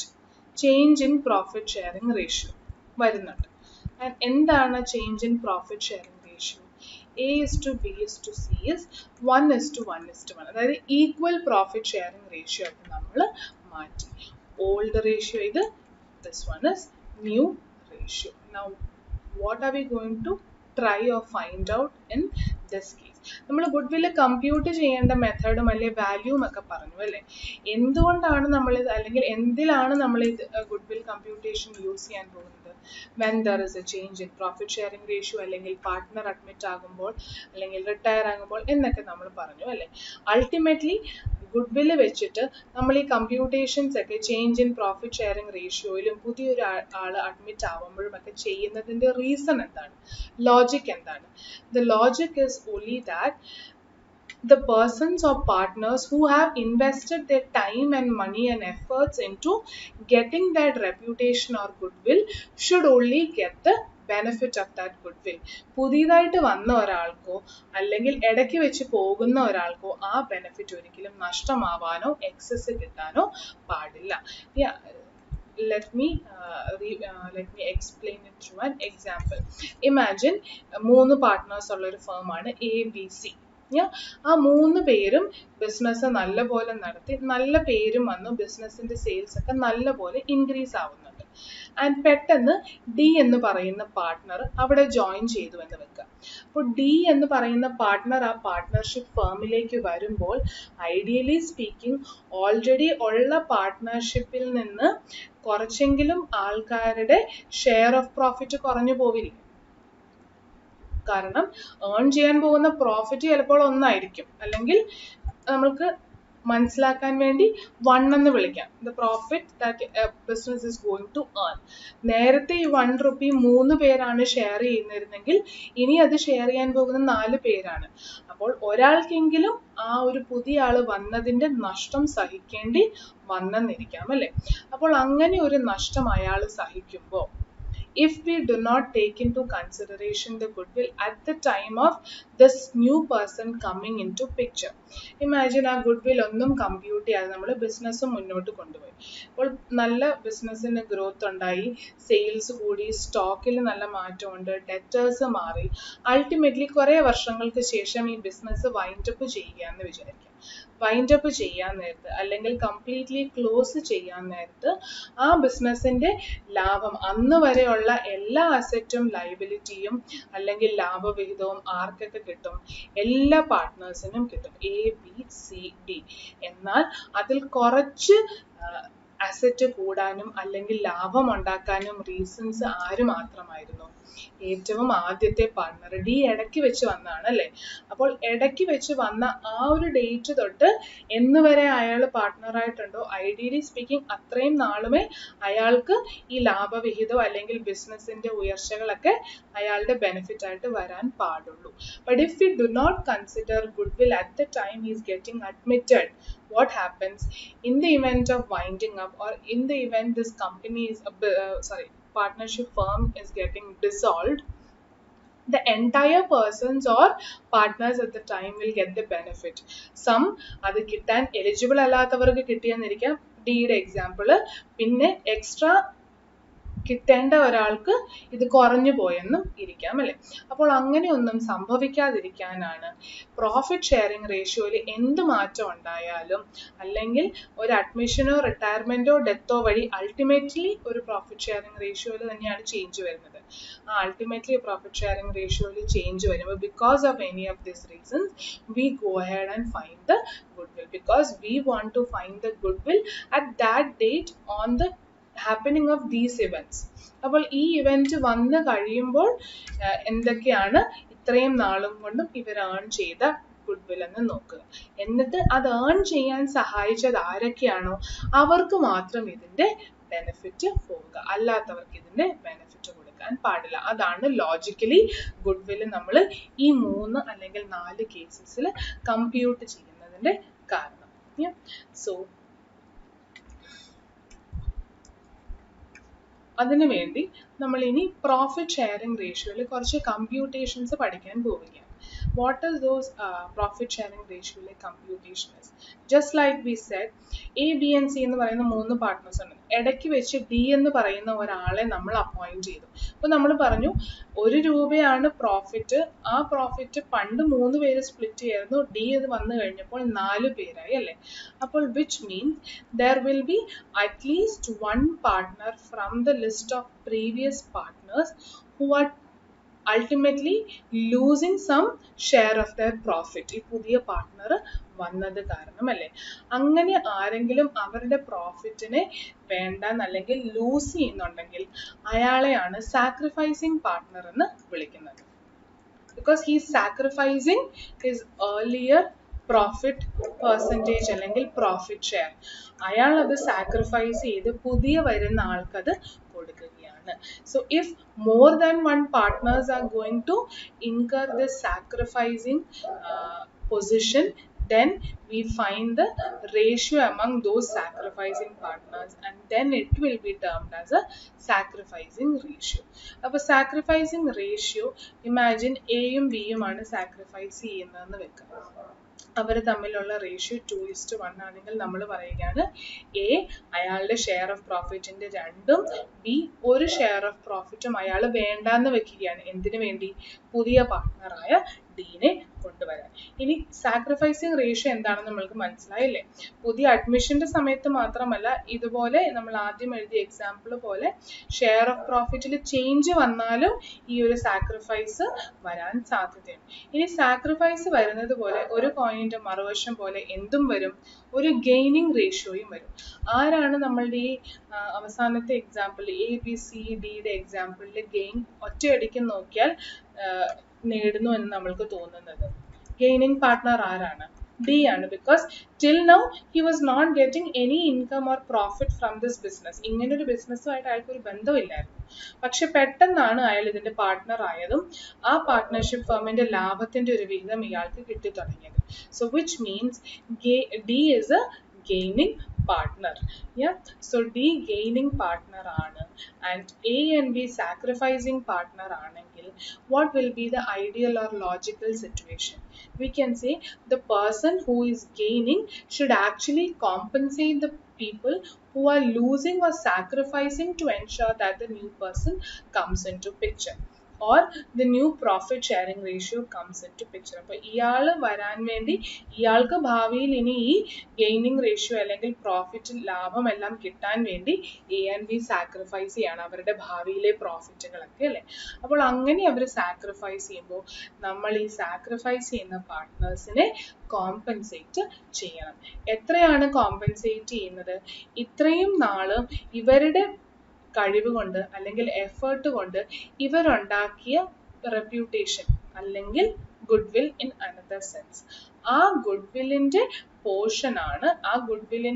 പോർഷനാണ് sacrifice ചെയ്യുന്ന പാർട്ട്നേഴ്സിന് നമ്മൾ കൊടുക്കുന്നത്. അതായത് ഇത്രയും നാളും അവർ കഷ്ടപ്പെട്ടതിന്റെ എഫേർട്ട് നമ്മൾ അവരുടെ ക്യാപിറ്റലിലേക്ക് അഡ്ജസ്റ്റ് ചെയ്ത് കൊടുക്കുകയാണ് when there is a change in profit sharing ratio or when there is a new partner getting admitted.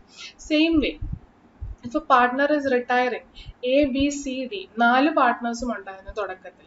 ഇടയ്ക്ക് വെച്ച് D റിട്ടയർ ചെയ്തു.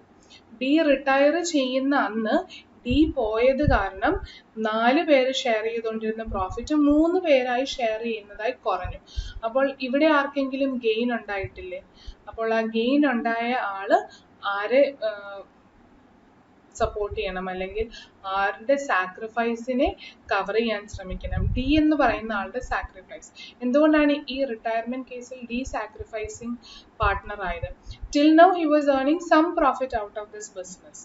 Once he chooses to retire from this partnership firm, he no longer is eligible to get any profit out of it. So which means he is going to sacrifice his share of profit to other partners. So sacrificing ratio and gaining ratio എന്താണ് നമ്മൾ പഠിച്ചു അല്ലേ. അപ്പോൾ how are we going to use the sacrificing ratio and gaining ratio to record the effect of goodwill? അപ്പോൾ നമ്മൾ പറഞ്ഞു goodwill 2 രീതിയിലാണ്. Coming back to our discussion, one is purchased goodwill and the other being inherent or self-generated goodwill. നമ്മൾ ഇപ്പോൾ discuss ചെയ്ത എല്ലാ എക്സാമ്പിളും is not about purchased goodwill. It's all about inherent അല്ലെങ്കിൽ സെൽഫ് ജനറേറ്റ്. അതായത് ബിസിനസ് ചെയ്ത് ഇവരുടെ ഗുണങ്ങൾ കൊണ്ടും പല ഫാക്ടേഴ്സ് കൊണ്ടും ബിസിനസ്സിൽ ഏൺ ചെയ്ത് ഓട്ടോമാറ്റിക്കലി ജനറേറ്റ് ചെയ്ത് വന്ന ഗുഡ്വില്ലാണ് നമ്മളെല്ലാം പറഞ്ഞത്. അപ്പോൾ അങ്ങനെയാണെങ്കിൽ we never show the goodwill account. എന്നാൽ അതിൻ്റെ എഫക്റ്റ് മാത്രം ബുക്സിൽ കാണിക്കുന്നു എന്നാണ് നമ്മൾ പറഞ്ഞത്. അതെങ്ങനെയാണ് നമുക്ക് നോക്കാം. നൗ ഗുഡ്വിൽ എന്ന് പറഞ്ഞ് നമ്മൾ 4 മെത്തേഡ്സ് വഴി ഒരു എമൗണ്ട് കണ്ടുപിടിക്കുന്നത് അല്ലേ. This is the goodwill of the business as a whole. കാരണം നമ്മൾ പ്രോഫിറ്റ് എടുക്കുന്നത് പാർട്ട്ണർഷിപ്പ് ഫേമിൻ്റെ പ്രോഫിറ്റ് ആണ്. സൂപ്പർ പ്രോഫിറ്റ് എടുക്കുന്നതും പാർട്ട്ണർഷിപ്പ് ഫേമിൻ്റെയാണ്, അല്ലാതെ പാർട്ട്ണർഷിപ്പ് ഫേമിലെ ഓരോ പാർട്ട്നേഴ്സിൻ്റെയും ആയിട്ടാണോ? അല്ല. So we are ultimately finding the goodwill under any of these method of the entire partnership firm.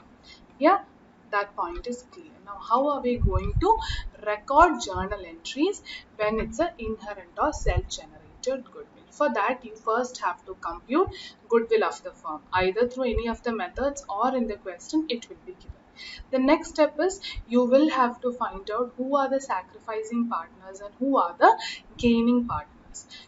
അതും കണ്ടുപിടിച്ചതിന് ശേഷം ലോജിക്കും കൂടെ അപ്ലൈ ചെയ്താൽ നമ്മൾക്ക് മനസ്സിലാകും ഈ പുതിയ ചേഞ്ച് വന്നതുകൊണ്ടോ പ്രോഫിറ്റ് ഷെയറിംഗ് റേഷ്യോയിൽ ചേഞ്ച് വന്നതുകൊണ്ടോ അല്ലെങ്കിൽ അഡ്മിഷനോ റിട്ടയർമെൻറ്റോ ഡെത്തോ സംഭവിച്ചത് കൊണ്ടോ കുറച്ച് പാർട്ട്നേഴ്സിന് ഗെയിനും കുറച്ച് പാർട്ട്നേഴ്സിന് സാക്രിഫൈസ് ചെയ്യേണ്ടി വന്നിട്ടുണ്ട് അല്ലേ.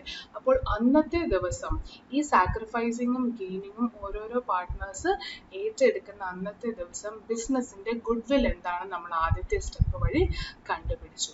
So then we are going to say if goodwill at the date of all these events at the time of gaining and sacrificing is so and so amount, let me compute how much should actually be given to the sacrificing partner because he is sacrificing his future profits, and how much should be collected from the gaining partners now because he is going to earn in future additional profits. അപ്പോൾ goodwill of the firm കണ്ടുപിടിച്ചതിന് ശേഷം the next step will be to compute gaining partnerന്റെ goodwill component എത്രയാണ്. കാരണം goodwill of the firm 20,000 ആണ്. 3 പാർട്ട്നേഴ്സിൽ ഒരു partner ആണ് gaining partner എന്ന് വെക്കുക. Of two the extent of 1/20 എന്ന് പറയുന്ന റേഷ്യോയിൽ, അതായത് പ്രോഫിറ്റ് ഷെയറിംഗ് റേഷ്യോ പോലെ ഒരു റേഷ്യോ തന്നെയാണ് ഗെയിനിങ് റേഷ്യോ. അപ്പോൾ ഈ ഒരൊറ്റ പാർട്ട്ണർ സി എന്ന് പറയുന്ന ആളുടെ ഗെയിനിങ് റേഷ്യോ ഇസ് 1/20. അങ്ങനെയാണെങ്കിൽ നമ്മൾക്ക് പറയാം ഫേമിൻ്റെ ഗുഡ്വിൽ 20,000 ആണെങ്കിലും സിക്ക് ശരിക്കും അതിൽ നിന്ന് കിട്ടാൻ പോകുന്ന ബെനിഫിറ്റ് എത്രയാണ്? ടോട്ടൽ 20,000ൻ്റെ ബെനിഫിറ്റ് ആണോ? അല്ല, അതിൻ്റെ 1/20 ആണ് എക്സ്ട്രാ അയാൾക്ക് കിട്ടാൻ പോകുന്ന ഗെയിന്. ഓൾറെഡി അയാൾക്ക് കിട്ടാൻ പോകുന്ന പ്രോഫിറ്റ് ഷെയറിംഗ് റേഷ്യോ ഇതിൽ നിന്നുണ്ട്. അത് പക്ഷേ അയാളുടെ ഗെയിൻ അല്ല, അയാൾക്ക് ഇത്രയും നാളും കിട്ടിക്കൊണ്ടിരുന്നത് തന്നെയാണ്. അതിനും മേലെ എന്തെങ്കിലും കിട്ടുന്നുണ്ടെങ്കിൽ അതിനെയാണ് ഗെയിൻ എന്ന് പറയുന്നത് അല്ലേ. And that is to the extent of 1/20. So which means his contribution അല്ലെങ്കിൽ his component of goodwill എത്രയാണ്? ഈ ഗെയിനിങ് പാർട്ട്ണറിന്റെ ഗുഡ്വിൽ കോമ്പണന്റ് എത്രയാണ്? 20,000 into 1/20 which is going to be 1,000 rupees. And the next step will be that this is the amount that the gaining partner should bring into the firm to ensure that this amount should get distributed to the sacrificing partners in the ratio of 2:1, whatever be the ratio. അത് properly ratio കണ്ടുപിടിച്ചാൽ മാത്രമാണ് നമ്മൾക്ക് workout ചെയ്യാൻ പറ്റുകയുള്ളൂ. അപ്പോൾ ഇത്രയുമാണ് ഓർക്കേണ്ടത്. Gaining partner ആരാണോ അയാളുടെ ഷെയർ ഓഫ് ഗുഡ്വില്ല് ബിസിനസ്സിലേക്ക് കൊണ്ടുവരണം. ക്യാഷ് ആയിട്ടല്ല ഒരിക്കലും കൊണ്ടുവരുന്നത്. അങ്ങനെയാണെങ്കിൽ നമ്മൾ ഏറ്റവും ആദ്യം പറഞ്ഞ ഗുഡ്വില്ലിനൊരു കോസ്റ്റ് വരുന്ന പോലെ ആയിപ്പോലെ. അപ്പം അയാളുടെ ഷെയർ ഓഫ് ഗുഡ്വില്ല് കണ്ടുപിടിക്കുക, വിച്ച് ഇസ് 1,000 rupees. ഈ 1,000 rupees actually should be brought in by him and this 1,000 rupees should be given to the sacrificing partners in their sacrificing ratio. കാരണം അവരെത്രയും സാക്രിഫൈസ് ചെയ്യാൻ പോകുന്നുണ്ട്. അതുകൊണ്ട് എൻട്രി വൈസ് അത് എങ്ങനെയായിരിക്കും record ചെയ്യുന്നത്? ഒരിക്കലും ഇവർ ക്യാഷ് കൊണ്ടുവരുന്നില്ല, പകരമോ ബുക്ക് എൻട്രി വഴിയാണ് നമ്മൾ ഈ എഫക്റ്റ് എല്ലാം കാണിക്കുന്നത്. എന്താണ് ബുക്ക് എൻട്രി എന്നുകൊണ്ട് ഉദ്ദേശിക്കുന്നത്? ഗെയിനിങ് പാർട്ട്ണറിന്റെ ക്യാപിറ്റലിൽ നിന്ന് അയാൾ ബിസിനസ്സിലേക്ക് കൊണ്ടുവരേണ്ട അയാളുടെ ഗുഡ്വിൽ ഷെയറിനെ നമ്മൾ അഡ്ജസ്റ്റ് ചെയ്യും. So if his capital is in generally a credit balance, അയാൾ അഡീഷണലി ബിസിനസ്സിലേക്ക് തരേണ്ട അല്ലെങ്കിൽ സാക്രിഫൈസ് ചെയ്യുന്ന ആൾക്കാർക്ക് കൊടുത്തു വിടേണ്ട പൈസ അയാളുടെ ക്യാപിറ്റലിൽ നിന്ന് നമ്മൾ എടുക്കുകയാണ്. ഇൻസ്റ്റെഡ് ഓഫ് ക്യാഷ് ആയിട്ട് തരുന്നതിന് പകരം ഒരു ബുക്ക് എൻട്രി അഡ്ജസ്റ്റ്മെന്റ് എൻട്രി മാത്രമാണ്. And then we give it to the partners who have sacrificed. അതായത് സാക്രിഫൈസിങ് പാർട്ട്നേഴ്സിനപ്പോൾ ഒരു ക്രെഡിറ്റും വരും. എമൗണ്ട് ഞാൻ റാൻഡംലി 700 300 എന്ന് എഴുതുകയാണ്. ഒരു പ്രോബ്ലം വെച്ച് നമ്മൾക്ക് കറക്റ്റ്ലി കമ്പ്യൂട്ട് ചെയ്യാവുന്നതേ ഉള്ളൂ. സോ എന്താണ് ഇവിടെ സംഭവിച്ചത്? ഗെയിനിങ് പാർട്ട്ണറിന്റെ ക്യാപിറ്റൽ ഗുഡ്വില് കമ്പ്യൂട്ട് ചെയ്യുന്ന ദിവസം ഡെബിറ്റും സാക്രിഫൈസിങ് പാർട്ട്നേഴ്സിന് ഗുഡ്വിൽ കമ്പ്യൂട്ട് ചെയ്യുന്ന ദിവസം ക്രെഡിറ്റും കിട്ടുകയാണ്. Why is that? In future ഈ ഗുഡ്വിൽ കമ്പ്യൂട്ടേഷന്റെ ഡേറ്റ് കഴിഞ്ഞിട്ടുള്ള ഭാവി ദിവസങ്ങൾ തൊട്ട് അല്ലെങ്കിൽ ഫ്യൂച്ചറിൽ സിയുടെ ക്യാപിറ്റലിന് ഒരു എക്സ്ട്രാ ക്രെഡിറ്റ് വരാൻ പോവുകയാണ് in the nature of profit. And എക്കും ബിക്കും ഇത്രയും നാളും കിട്ടിക്കൊണ്ടിരുന്ന ഒരു പ്രോഫിറ്റ് കുറയാൻ പോവുകയാണ്, which is going to be a debit effect അല്ലേ. അപ്പോൾ അതിനെ എലിമിനേറ്റ് ചെയ്യുന്ന ഒരു കോമ്പൻസേറ്ററി പേയ്മെന്റ് ആയിട്ടാണ് ഇതിനെ, അല്ലെങ്കിൽ കോമ്പൻസേറ്ററി അഡ്ജസ്റ്റ്മെന്റ് ആയിട്ടാണ് ഇവിടെ നമ്മൾ ഇതിനെ ട്രീറ്റ് ചെയ്യുന്നത്. So this is the entry for self generated or inherent goodwill in the books of partnership. നമ്മൾ ഗുഡ്വിൽ എന്ന ലെഡ്ജർ കൊണ്ടുവരുന്നില്ല, എന്നാൽ ഗുഡ്വിൽ ഓഫ് ദ ഫേമിന്റെ ബേസിസിൽ നമ്മൾ ഗുഡ്വില്ലിന്റെ കുറച്ച് എഫക്റ്റ് ബുക്സിലേക്ക് കൊണ്ടുവരികയാണ് among partners who are gaining and sacrificing due to certain events happening in the partnership business.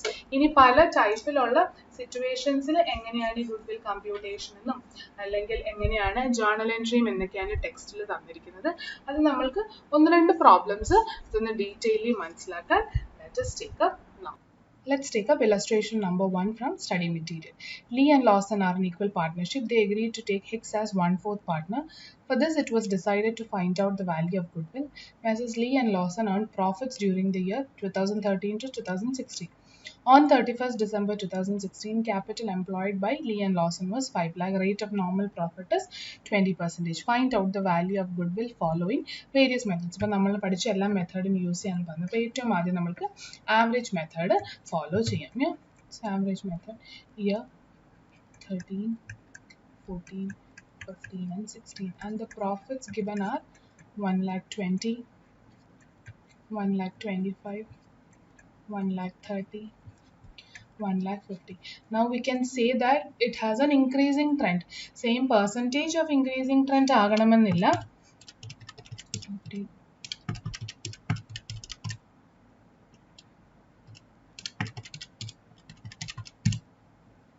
Yes, that is not compulsion, പക്ഷേ increasing trend ആണല്ലേ. അപ്പോൾ increasing trend ആണ് എല്ലാ കേസിലും എന്നതുകൊണ്ട് നമ്മൾക്ക് വെയ്റ്റഡ് ആവറേജ് ഫോളോ ചെയ്യാം. പക്ഷെ നിങ്ങൾക്ക് തോന്നുകയാണ് ഇൻക്രീസിങ് ട്രെൻഡ് ആണെങ്കിലും ഒരു കോറിലേറ്റ് ചെയ്യാൻ പറ്റുന്നില്ല എന്നുണ്ടെങ്കിൽ you can go for simple average. But ഇവിടെ ഇൻക്രീസിങ് ട്രെൻഡ് ആയതുകൊണ്ട് വെയ്റ്റഡ് ആവറേജ് എടുക്കുന്നതായിരിക്കും നല്ലത്. സോ വെയ്റ്റ്സ് നമ്മൾ അസൈൻ ചെയ്യണം അല്ലേ. വെയ്റ്റ്സ് അസൈൻ ചെയ്യുമ്പോൾ ഏറ്റവും ലേറ്റസ്റ്റ് വർഷത്തിന് ഏറ്റവും ഹയസ്റ്റ് വെയ്റ്റ് എന്നാണ് പറഞ്ഞത്. അപ്പോൾ 1, 2, 3 and 4. And finally weighted profit is going to be ആദ്യത്തെ വർഷം it is 1,20,000 itself, രണ്ടാമത്തെ വർഷം 2,50,000, 3,90,000 and 6 lakh. So therefore my total profit is 6 lakh plus 3,90,000 is 2,50,000, 13,60,000. Yeah, and weights in the total 7, 9 and 10. So therefore I can say weighted average method prakaram goodwill is going to be average profit എത്രയാണ് 1 lakh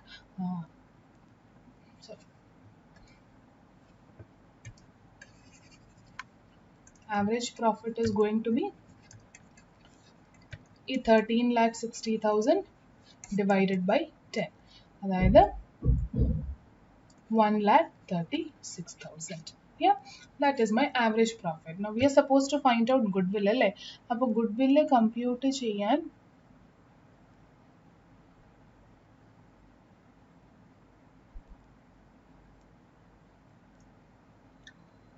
unequal they agree to take Hicks as 1/4 partner value of goodwill. അപ്പം എത്ര വർഷത്തെ എന്നുള്ളത് നമ്മളോട് പറഞ്ഞിട്ടില്ല അല്ലെ, എത്ര വർഷമാണ് years of purchase, number of years purchase എന്ന് പറഞ്ഞിട്ടില്ല. അപ്പോൾ അത് നമ്മൾക്ക് അസ്യൂം ചെയ്യാം, അതായത് നമ്പർ ഓഫ് ഇയേഴ്സ് പർച്ചേസ്. എന്നാലേ നമ്മൾക്ക് ഗുഡ് വില്ലിലേക്ക് എത്താൻ പറ്റൂ അല്ലെ. Good will will be average profit found out above in to number of years purchase. ഇവിടെ നമ്പർ ഓഫ് ഇയേഴ്സ് പർച്ചേസ് ക്വസ്റ്റ്യനിൽ തന്നിട്ടില്ല. So you can assume it to be 2 years or 3 years, whichever way you want to take it ahead.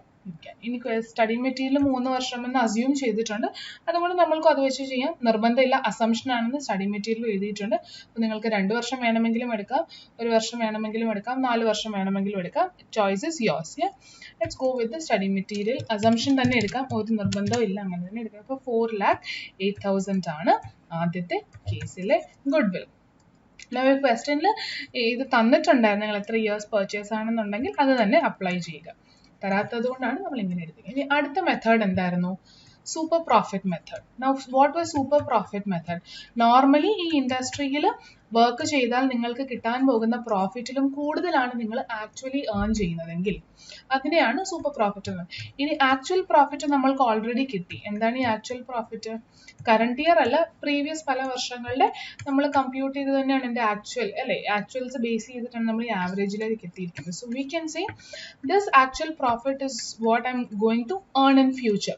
1,36,000. That is computed as using average method എന്നുള്ളത് മറ്റൊരു കാര്യം.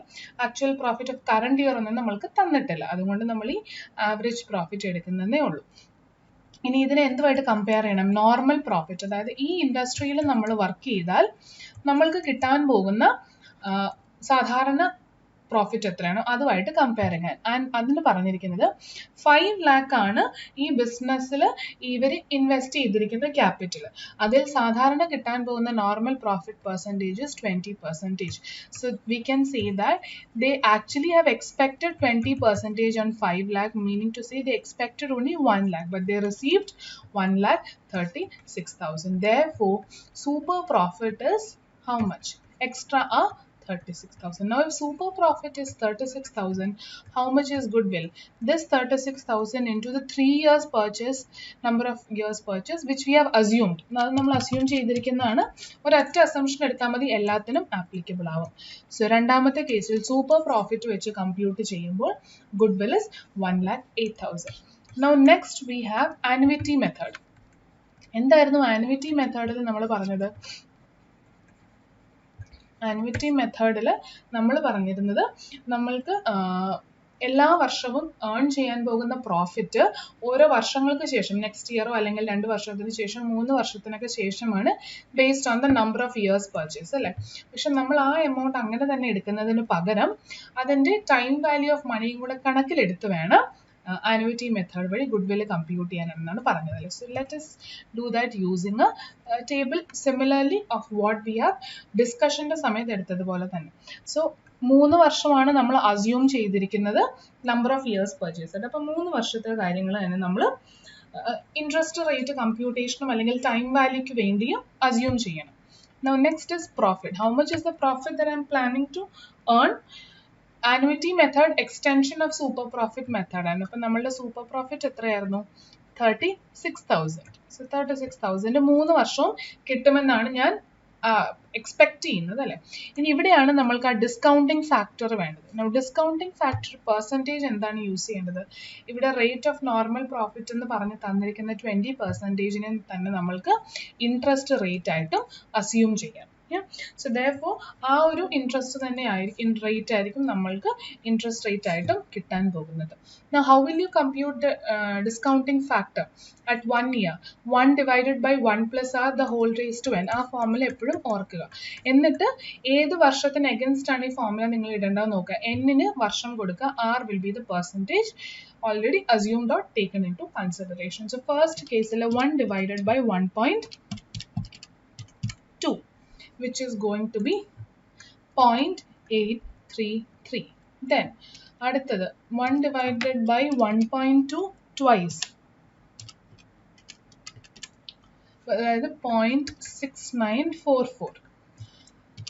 വീണ്ടും 0.694 divided by 1.2 is 0.5787. So therefore we can say the discounted profits are going to be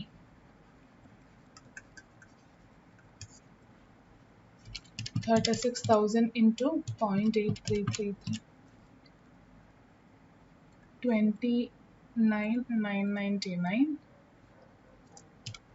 36,000 into 0.6944, 24,998, 36,000 into 0.5787, 20,833.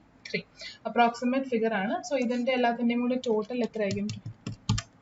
24,998 plus 20,833.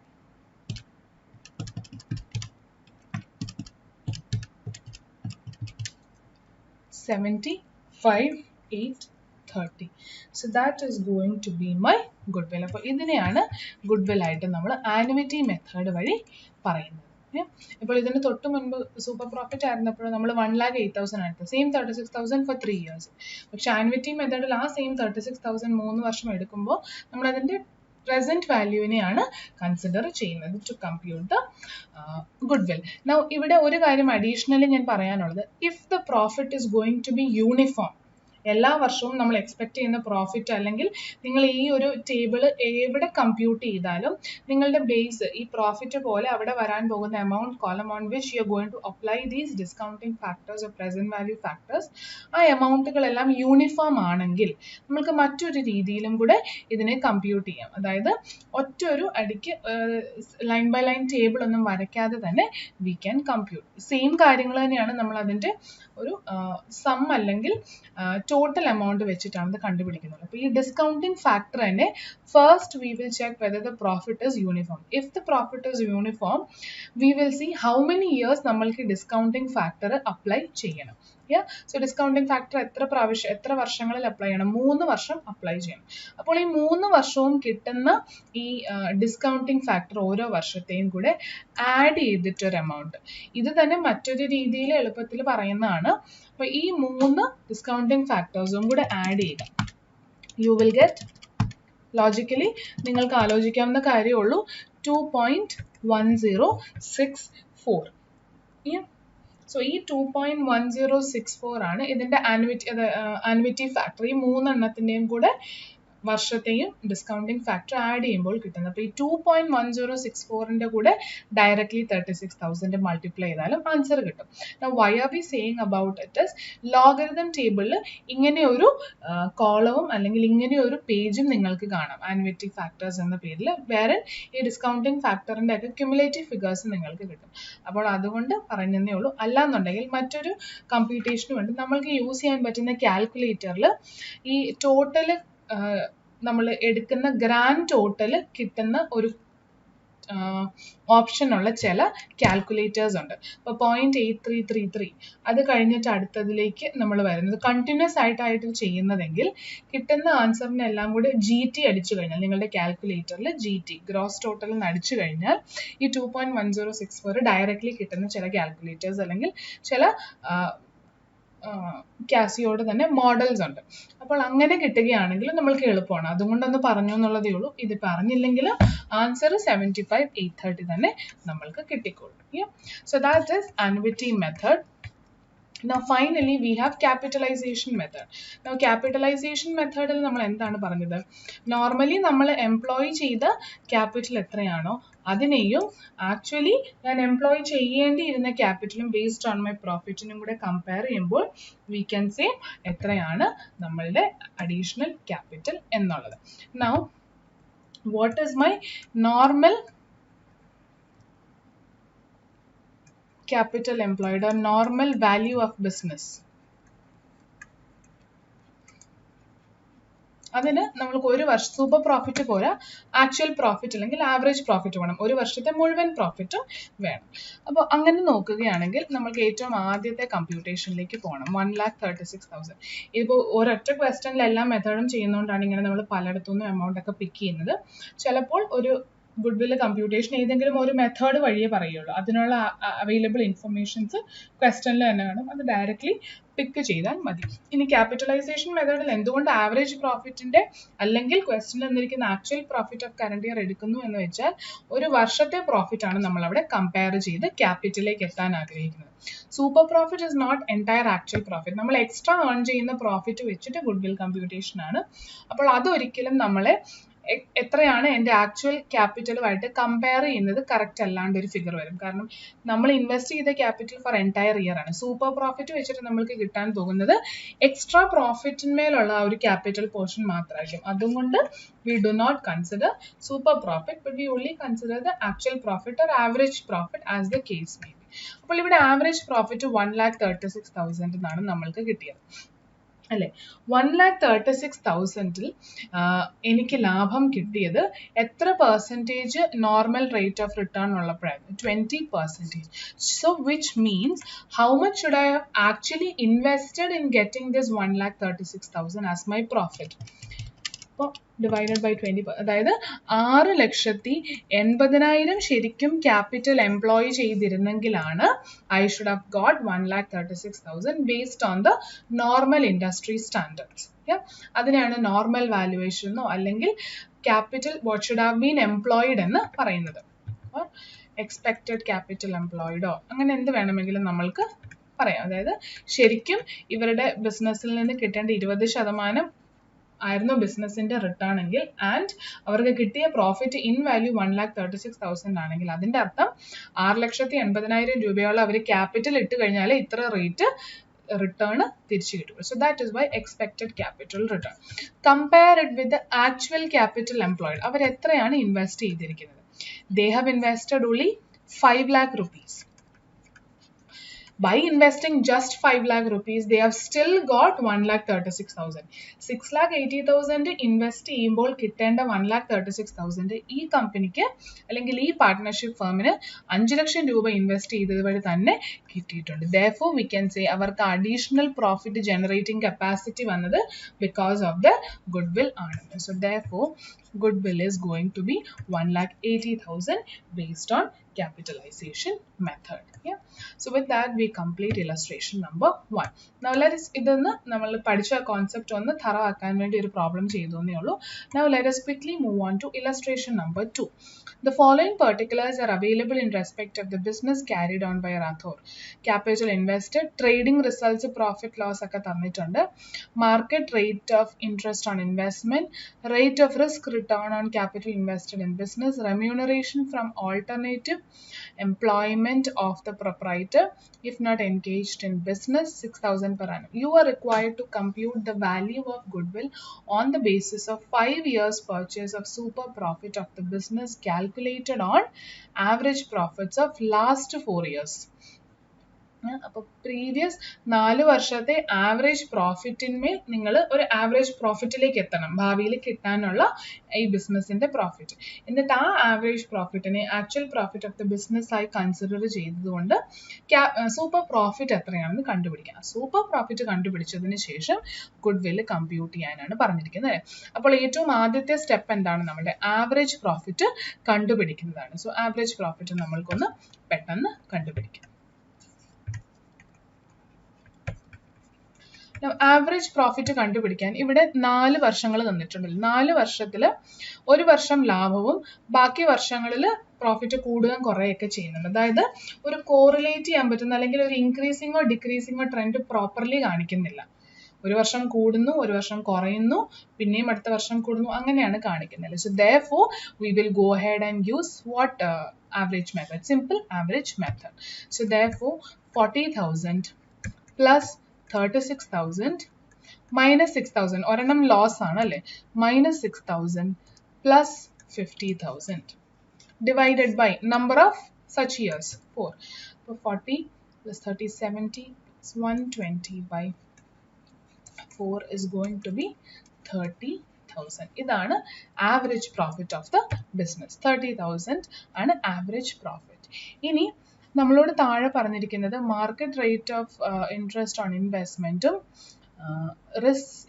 rate of risk return on capital invested in business 2%. പിന്നെ remuneration from alternative employment of proprietor if not engaged in business 6000 per annum എന്നും പറഞ്ഞിട്ടുണ്ട് അല്ലേ.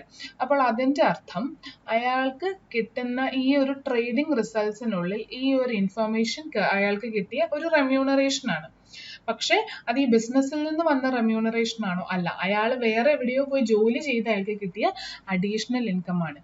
Should it be considered to should it be considered or included in computing the goodwill of the business? No. ഈ 6000 അയാൾ business ചെയ്ത് കിട്ടുന്ന പൈസയല്ല. അപ്പോൾ അത് നമ്മൾ ഇൻക്ലൂഡ് ചെയ്യാൻ പാടില്ല. Now ഇവിടെ ഈ ക്വസ്റ്റ്യനിൽ അത്രയും എവിഡന്റ് ആയിട്ട് പറയുന്നില്ല ഈ 6000 ഈ പ്രോഫിറ്റുകളിലും ട്രേഡിംഗ് റിസൾട്ട്സിലും ഒക്കെ ഇൻക്ലൂഡഡ് ആണോ അല്ലയോ എന്നുള്ളത്. പക്ഷെ ഒന്ന് ആലോചിച്ചു കഴിഞ്ഞാൽ ഇതൊരു sole proprietorship business partnership business ആണ് അല്ലേ. Remuneration from alternative employment of the proprietor. അപ്പോൾ ഈ ഒരു ഇൻഫർമേഷൻ ഇവിടെ തന്നിരിക്കുന്നത് might be because of the fact that ഈ ഒരു this is not partnership. പ്രൊപ്രൈറ്ററിന്റെ കാര്യമാണ് പറയുന്നത്. പ്രൊപ്രൈറ്റർഷിപ്പ് ബിസിനസ് ആണ് പറയുന്നത്. ഗുഡ് വിൽ കമ്പ്യൂട്ടേഷൻ ഒന്ന് തറവാക്കാൻ വേണ്ടി, ഈവൻ ദോ പാർട്ട്ണർഷിപ്പിനുള്ളിലാണ് നമ്മൾ പഠിക്കുന്നതെങ്കിലും പ്രൊപ്രൈറ്റർഷിപ്പ് ബിസിനസിൻ്റെയാണ് ചോദിക്കുന്നത്. അപ്പോൾ അയാൾ പ്രൊപ്രൈറ്റർഷിപ്പിനെ സംബന്ധിച്ചിടത്തോളം ഒറ്റൊരു ഓണറേ ഉള്ളൂ. അപ്പോൾ അയാൾക്ക് ബിസിനസ്സിൽ നിന്ന് ഇൻകം കിട്ടിയാലും അല്ലാതെ എവിടെയെങ്കിലും പോയി ജോലി ചെയ്ത് ഇൻകം കിട്ടിയാലും എല്ലാം അയാളുടെ ഇൻകം തന്നെയാണ്. അതുകൊണ്ട് he might have included it in this trading results. Therefore, ഈ 30,000 shouldn't be part of my average profit. അതുകൊണ്ട് ഞാനത് എലിമിനേറ്റ് ചെയ്യുന്നു. പക്ഷെ അതൊരു നിർബന്ധമുള്ള കാര്യമല്ല. നമ്മൾക്ക് വേണമെങ്കിൽ മറ്റൊരു രീതിയിൽ അസംഷൻ വേണമെങ്കിൽ കൊടുക്കാം, കാരണം ക്വസ്റ്റ്യൻ അത്ര ക്ലിയർ അല്ലാത്തതുകൊണ്ട്. Remuneration I am going to reduce since it's not from this business to the extent of 6,000 per annum. അപ്പോൾ ഇതും ആവറേജ് പ്രോഫിറ്റ് അടുത്ത ഓരോ വർഷവും കിട്ടുന്നതാണ്. അപ്പോൾ ഇതും ആനുവൽ ബേസിസിലെ ഒരു പ്രോഫിറ്റ് ആണ്. അപ്പോൾ അതിൽ നിന്ന് ആനുവലി കിട്ടാൻ പോകുന്ന റെമ്യൂണറേഷൻ കുറച്ച് കഴിഞ്ഞാൽ we can see that 24,000 will be the income that he is going to earn from the business alone. Average profit from business, that is 24,000. Now question says that capital invest ചെയ്തതിൽ 2% rate of risk return on capital invested market rate of interest on investment. അതായത് എവിടെയെങ്കിലും നമ്മൾ invest ചെയ്ത് കഴിഞ്ഞാൽ 10%, നമ്മൾ ഒരിടത്ത് invest ചെയ്യുന്നത് വഴി നമ്മൾക്ക് റിസ്ക് ഏറ്റെടുക്കുന്നതിന് കിട്ടുന്ന ഒരു റിട്ടേൺ എന്ന് പറയുന്നത് 2%. അപ്പോൾ ശരിക്കും പറഞ്ഞു കഴിഞ്ഞാൽ ഈ ആ ഒരു ഇൻവെസ്റ്റ്മെന്റിന്റെ ടോട്ടൽ റിട്ടേൺ എത്രയായിരിക്കും? ഇൻവെസ്റ്റ്മെന്റ് ആയിട്ട് ഇട്ടതിന് ഒരു ഇൻട്രസ്റ്റും കിട്ടുന്നുണ്ട്, റിസ്ക് ഏറ്റെടുത്തതിന് ഒരു റിട്ടേണും കിട്ടുന്നുണ്ട്. അപ്പോൾ രണ്ടും കൂടെ ചേർന്ന് കഴിഞ്ഞാൽ ideally speaking he should be getting a return of 12%, out of which 10% for the interest component, other is for the additional risk എടുത്തതിനുള്ള ഒരു റിവാർഡ് എന്ന രീതിയിൽ 2%. So അയാളുടെ നോർമൽ റേറ്റ് ഓഫ് റിട്ടേൺ എത്രയാണ്? 12%, and he has invested 1,50,000. So if he has invested 1,50,000, what is his normal profit? എന്തായിരിക്കും normal profit? അയാൾ invest ചെയ്തിരിക്കുന്നത് 1,50,000 രൂപയാണ്. അതിൽ സാധാരണ ഒരു ബിസിനസ്സുകാരന് ഈ ഇൻവെസ്റ്റ്മെന്റ് നടത്തിയാൽ കിട്ടാൻ പോകുന്ന ലാഭം എത്രയാണെന്ന് നമ്മൾ പറഞ്ഞു? 12%, 10% as interest and additional 2% for the risk that he is undertaking. So he will get a return of 18,000, which is going to be the normal profit that any person can expect if he invests 1,50,000. And the profit that he has actually earned from doing business is 24,000. Therefore, we can say the extra profit that he has earned is 6,000 rupees. Now, if super profit is 6,000 rupees, how much is goodwill? Super profit 6,000 into 5 years purchase 30,000. So with that, we complete illustration number 2. Yeah. So our concept ningalku clear aayenu I believe that. So let's take up an example from a study material to talk about how to compute sacrificing ratio and how to treat the goodwill also. Page number 8.39 ulla example 4 ഒന്ന് പെട്ടെന്ന് നോക്കാം. A, B and C are equal partners. They decided to take D, who brought in 36,000 as goodwill. The new profit sharing ratio is 3:3:2:2. Old share അപ്പോൾ നമ്മൾക്ക് ഇവരുടെ sacrificing ratio gaining ratio ഒക്കെ ഒന്ന് നോക്കുക. Good will എങ്ങനെ treat ചെയ്യണമെന്നൊന്ന് നോക്കാം. So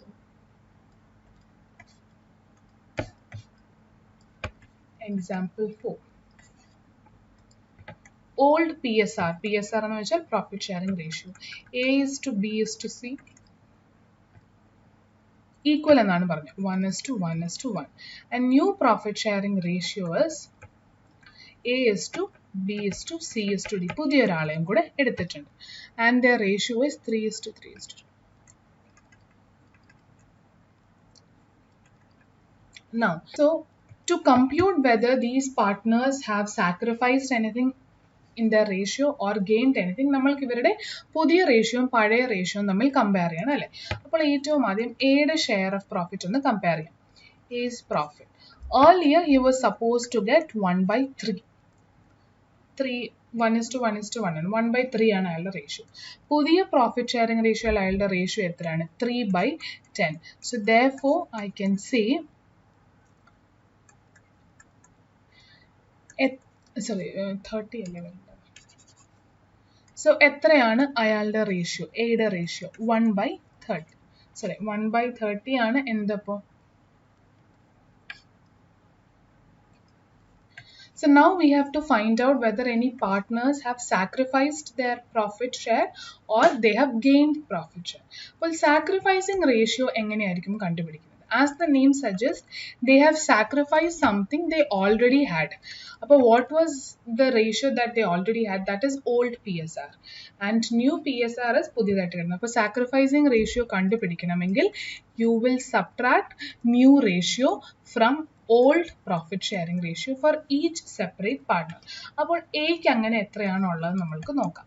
എയുടെ പഴയ ഷെയർ എത്രയായിരുന്നു? 1/3 and പുതിയ ഷെയറോ 3/10. Now solving this equation you will get 10 minus 9/30. That is 1/30. അപ്പോൾ 1/30 പോസിറ്റീവ് ഫിഗർ ആണ്. ഈ ഫോർമുലയിൽ ഇട്ടിട്ട് നമ്മൾക്ക് 1/30 പോസിറ്റീവ് ഫിഗർ ആയിട്ട് കിട്ടി എന്ന് പറഞ്ഞാൽ അതിൻ്റെ അർത്ഥം എന്താണ്?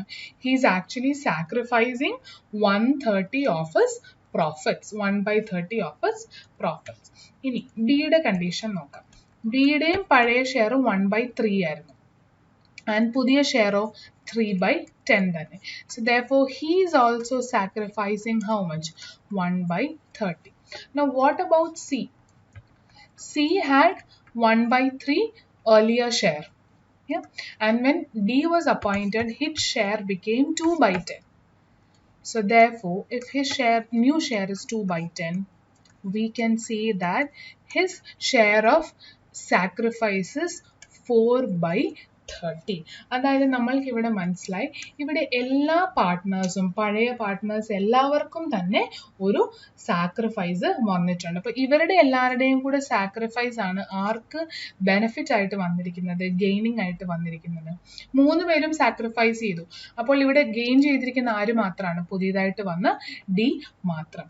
അപ്പോൾ അതിൻ്റെ അർത്ഥം ഗെയിൻ ചെയ്യുന്ന ആള് അയാൾക്ക് ഭാവിയിൽ ഇനി എന്ത് പ്രോഫിറ്റ് ഉണ്ടായാലും അയാൾക്ക് ഈ ഒരു പ്രോഫിറ്റ് പെർസെൻറ്റേജ് അല്ലെങ്കിൽ ഷെയർ കിട്ടും അല്ലേ. അപ്പോൾ ഇയാൾ വന്നത് കാരണം ഭാവിയിൽ കിട്ടാനിരിക്കുന്ന എല്ലാ പ്രോഫിറ്റിന്റെ ഒരു വിഹിതം എ ബി എൻ സി ആർക്ക് ഇനി കൊടുക്കണം? ഡിക്ക് കൊടുക്കണം. അപ്പോൾ A B N C future കുറെ പ്രോഫിറ്റ്സ് സാക്രിഫൈസ് ചെയ്യുകയാണ്. ആ സാക്രിഫൈസിന് ഈ ഇവന്റ് നടക്കുന്ന സമയത്ത് നമ്മളൊരു കോമ്പൻസേഷൻ കൊടുക്കുകയാണ് in the nature of good will payment. Good will എന്ന ലെഡ്ജർ കൊണ്ടുവരുന്നില്ല, പക്ഷേ ഗുഡ് വില്ലിന്റെ എമൗണ്ട് യൂസ് ചെയ്താലേ എഫക്റ്റ് യൂസ് ചെയ്ത്. And that benefit will be given to every partner who is sacrificing, and that should be paid or borne by every partner who is gaining. ഇനി പുതിയ partner തന്നെ gaining ആവണമെന്നില്ല. ചില കേസസിലൊക്കെ പഴയ പാർട്ട്ണറിനും gain വരാൻ സാധ്യതയുണ്ട് ഇവരുടെ റേഷ്യോ മാറുമ്പോൾ. അത് ഈ ഫോർമുല വെച്ച് വർക്കൗട്ട് ചെയ്ത് വരുമ്പോഴാണ് നമ്മൾക്ക് മനസ്സിലാകുന്നത്. പക്ഷെ ഇവിടെ എല്ലാവരും സാക്രിഫൈസിങ് ആൾക്കാരാണ്. ഇനി അടുത്ത ചോദ്യം എന്തായിരുന്നു? ഡിയോട് ഗുഡ് വില്ലിന് വേണ്ടി 36,000 കൊണ്ടുവരാൻ നമ്മൾ പറഞ്ഞിട്ടുണ്ടായിരുന്നു. അപ്പോൾ ഐഡിയലി നമ്മൾ ഈ 36,000 ഗുഡ് വിൽ ആയിട്ട് ഡിയോട് കൊണ്ടുവരാൻ പറഞ്ഞത് എന്തിനായിരിക്കും? ഡീനെ അപ്പോയിന്റ് ചെയ്യുന്നത് വഴി നഷ്ടം സഹിക്കുന്ന അല്ലെങ്കിൽ സാക്രിഫൈസ് സഹിക്കുന്ന എ ബി എൻ സിക്ക് കോമ്പൻസേറ്റ് ചെയ്യാൻ അല്ലേ. അപ്പോൾ എന്തായിരിക്കും എൻട്രി വരുന്നത്? D would have brought it as cash. പക്ഷെ അത് നമ്മൾ ആരുടെ കയ്യിൽ നിന്ന് തന്നെ അഡ്ജസ്റ്റ് ചെയ്യും? ക്യാഷ് ആയിട്ട് കൊണ്ടുവന്നാലും we will adjust it to the capitals of the gaining and sacrificing partners. അപ്പോൾ gaining partnerനെ നമ്മൾ എന്താണ് ചെയ്യാൻ പോകുന്നത്? It is going to be a debit in his account. So D's capital account will be debited to the extent of his share of goodwill. അയാൾ കൊണ്ടുവന്ന് 36,000 ആണ് goodwill ആയിട്ട്. അപ്പോൾ അതിനെയാണ് നമ്മൾ ഡെബിറ്റ് ചെയ്യുന്നത്. ആർക്കൊക്കെയാണ് കിട്ടേണ്ടത്? To every partner who is sacrificing. To A's capital, B's capital, to C's capital. And in what ratio are they going to get this 36,000 in the benefit? In the ratio of the sacrificing share that you have found out. So sacrificing ratio is going to be among A, B and C is going to be 1:1:4 അല്ലേ? So therefore our ratio ലായിരിക്കും നമ്മൾ 36,000 split ചെയ്യുന്നത്. So 36,000 into 1 divided by 6. That is 6,000. Bക്കും 6,000. C ആണ് ഏറ്റവും കൂടുതൽ നഷ്ടം സഹിക്കുന്നത് പുതിയ ആൾ വന്നത് വഴി. കാരണം 6 ഷെയറിൽ 4 ഷെയർ സാക്രിഫൈസ് സിയുടെയാണ്. അപ്പോൾ ഏറ്റവും കൂടുതൽ ബെനിഫിറ്റും ആർക്ക് തന്നെയാണ് കിട്ടേണ്ടത്? ഗുഡ്വിൽ വരുമ്പോൾ അയാൾക്ക് തന്നെ. 36,000 into 4/6. That is 24,000. അപ്പോൾ ഗുഡ്വിൽ എന്ന് പറയുന്ന ലെഡ്ജർ നമ്മൾ എവിടെയും കാണിച്ചില്ല, പക്ഷെ അതിൻ്റെ എഫക്റ്റ് നമ്മൾ ഗെയിനിങ് പാർട്ട്നേഴ്സിൻ്റെയും സാക്രിഫൈസിങ് പാർട്ട്നേഴ്സിൻ്റെയും ക്യാപിറ്റലിലേക്ക് അഡ്ജസ്റ്റ് ചെയ്ത് കാണിച്ചു. This is how you will treat. അപ്പോൾ ഇങ്ങനെയാണ് സാക്രിഫൈസിങ് റേഷ്യോയും കണ്ടുപിടിക്കുന്നത്. ഇനി ഗെയിനിങ് റേഷ്യോ കണ്ടുപിടിക്കാനാണെങ്കിലോ ഈ ഫോർമുല തിരിച്ചെടുക്കുക. എന്താണ് ഗെയിനിങ് റേഷ്യോൻ്റെ അർത്ഥം? പണ്ടുണ്ടായിരുന്നതിൽ നിന്ന് എന്തോ മെച്ചം നമ്മൾക്ക് ഇപ്പോൾ വന്നു അല്ലേ? അപ്പോൾ പണ്ടുണ്ടായിരുന്നത് ഓൾഡ് പ്രോഫിറ്റ് ഷെയറിംഗ് റേഷ്യോ ആണ്. മെച്ചം വന്നത് അല്ലെങ്കിൽ ബെനിഫിറ്റ് ഉണ്ടായത് ന്യൂ പ്രോഫിറ്റ് ഷെയറിംഗ് റേഷ്യോ ആണ്. അപ്പോൾ ഫോർമുല എന്തായിരിക്കും? New profit share ratio minus old profit sharing ratio. That will be gaining ratio. അപ്പോൾ ഈ ഫോർമുല നിങ്ങൾ ഇതേപോലെ ഫോളോ ചെയ്തിട്ട് നിങ്ങൾക്ക് പോസിറ്റീവ് ഫിഗർ ആണ് കിട്ടുന്നതെങ്കിൽ അതിൻ്റെ അർത്ഥം ഗെയിനിങ് റേഷ്യോ ആണ്. നെഗറ്റീവ് ഫിഗർ ആണെങ്കിലോ അതിൻ്റെ അർത്ഥം നമ്മൾ എമൗണ്ട്സുകളെല്ലാം ഇട്ട് നോക്കിയത് ഗെയിനിങ് റേഷ്യോയിലാണ്, പക്ഷെ നെഗറ്റീവ് കിട്ടുന്നതിൻ്റെ അർത്ഥം ultimately it's A sacrifice. Sacrificing ratio and gaining ratio direct formulas ആയിട്ട് ഇങ്ങനെയാണ് നമ്മൾക്ക് കമ്പ്യൂട്ട് ചെയ്യാൻ പറ്റുന്നത്. So let's take up a illustration from the study material. Illustration number 3. The following is balance sheet of yellow and green as at 31st December 2016. Trade payables under yellow and green in capital, cash at bank, sundry assets. The partners shared profits and losses in the ratio 3:2. On the above date, Black was admitted as a partner on the condition that he would pay 20,000 as capital. Goodwill was to be valued at 3 years purchase of the average of 4 years profits, which were 12 തന്നിട്ടുണ്ട് 4 വർഷത്തെ. New profit sharing ratio 6:5:5. Give journal entries and balance sheet if goodwill is adjusted through partners capital accounts. അതായത് അവർ കാശ് കൊണ്ട് goodwill എന്ന് പറയുന്ന ledger കാണിക്കാതെ adjust ചെയ്യാനാണ് നമ്മളോട് പറഞ്ഞിരിക്കുന്നത് അല്ലേ? അപ്പോൾ ഏറ്റവും ആദ്യം നമ്മൾക്ക് ഇല്ലസ്ട്രേഷൻ നമ്പർ 3യുടെ ബ്ലാക്കിനെ അപ്പോയിന്റ് ചെയ്യുന്ന എൻട്രി ചെയ്താൽ അയാൾ ക്യാപിറ്റൽ ബിസിനസ്സിലേക്ക് കൊണ്ടുവരികയാണ്. അപ്പോൾ പാർട്ട്ണർഷിപ്പ് ഫേമിന്റെ ബാങ്ക് അക്കൗണ്ട് കൂടും.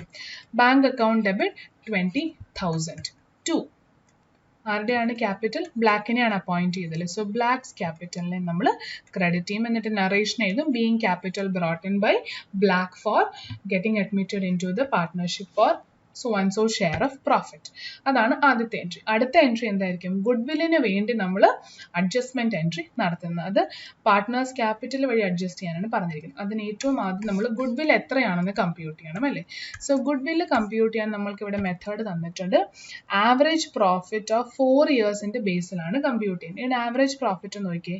2012 9,000 ഇൻക്രീസ്, 2013 അത് 14,000 ആയി, 2014 എത്തിയപ്പോൾ അത് 12 കുറഞ്ഞു, 2015 എത്തിയപ്പോൾ വീണ്ടും 13 കുറഞ്ഞു. അതായത് ഇൻക്രീസിങ് ട്രെൻഡ് അവിടെ ഇവിടെയുണ്ട്, ഇടയ്ക്കൊരു ഡിക്രീസ് ഒക്കെ വരുന്നുണ്ട്. അപ്പോൾ ഒരു കോറിലേറ്റിംഗ് അപ്വേർഡ് അല്ലെങ്കിൽ ഡൗൺവേർഡ് ട്രെൻഡ് ഒന്നും ഇല്ല അല്ലേ? അതുകൊണ്ട് we will follow which method? We will follow simple average profit method. So average profit is going to be 9,000 plus 14 plus 12 plus 13.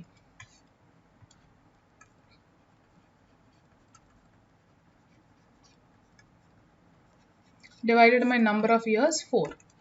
So that is going to be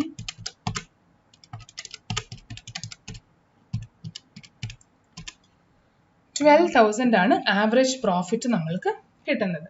so average profit 12,000 ആണെങ്കിൽ what is the good will? Good will compute ചെയ്യാൻ പറഞ്ഞിരിക്കുന്നത് 3 years purchase price ആയിട്ടാണ്. So 3 years into 12,000, that is going to be 36,000. Now ഈ ഒരു computation നടത്തിയിരിക്കുന്നത് ഫേമിന്റെ മുഴുവൻ പ്രോഫിറ്റിന്മേലാണ്. അപ്പോൾ ഇവിടെ കിട്ടിയിരിക്കുന്ന ഗുഡ് വിൽ എന്ന് പറയുന്നത് എന്ത് ഗുഡ് വിൽ ആണ്? Good will of the firm ആണ്. ഇനി മുഴുവൻ ഗുഡ് വിൽ ഫേമിന്റെയും ഗുഡ് വില്ലും ഈ പുതിയ പാർട്ട്ണർ കൊണ്ടുവരേണ്ട കാര്യമുണ്ടോ? ഇല്ല.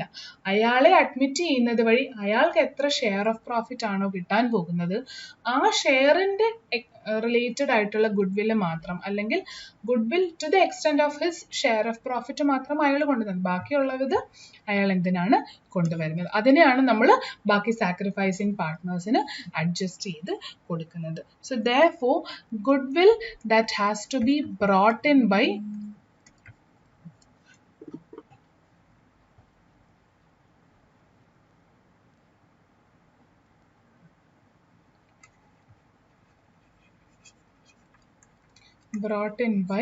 black 36,000ന്റെ അയാൾ എത്ര ഷെയറിനാണ് അഡ്മിറ്റ് ചെയ്തിരിക്കുന്നത്? ബ്ലാക്ക് വാസ് അഡ്മിറ്റഡ് എത്രയാണെന്ന് പറയുന്നുണ്ട്. ന്യൂ പ്രോഫിറ്റ് ഷെയറിംഗ് റേഷ്യോ പറയുന്നുണ്ട്. That is 6:5:5. അതായത് 5/16 ആണ് അയാളുടെ profit sharing ratio. So 36,000 into 5/16 is going to be 11,250. അതായത് ടോട്ടൽ ഫേം 36,000 ഗുഡ്വിൽ ആണ് ഉള്ളതെങ്കിൽ അതിൽ ബ്ലാക്കിന്റെ ഷെയർ എന്ന് പറയാൻ പോകുന്നത് 11,250 മാത്രമാണ്. ആ ഷെയർ മാത്രമാണ് അയാൾ സാക്രിഫൈസിങ് പാർട്ട്നേഴ്സിന് കൊടുക്കേണ്ടത്. സോ therefore സാക്രിഫൈസിങ് പാർട്ട്നേഴ്സിന് എത്രയാണ് കൊടുക്കേണ്ടത്? അതിന് സാക്രിഫൈസിങ് റേഷ്യോ കണ്ടുപിടിക്കണം അല്ലേ? സോ സാക്രിഫൈസിങ് റേഷ്യോ കണ്ടുപിടിക്കുന്നത് എങ്ങനെയാണ്? Sacrificing ratio is going to be old profit sharing ratio minus new profit sharing ratio. ഏറ്റവും ആദ്യം നമ്മൾക്കുണ്ടായിരുന്ന പാർട്ട്ണർ ആരായിരുന്നു? യെല്ലോയുടെ ഷെയർ യെല്ലോ ആൻഡ് ഗ്രീൻ 3:2 ആയിരുന്നു അല്ലേ? New share 6/16. സോ യെല്ലോന്റെ ഷെയർ എത്രയായിരുന്നു? ഓൾഡ് ഷെയർ 3:2 എന്ന് പറയുമ്പോൾ 3/5 and new share is going to be 6/16. So we can say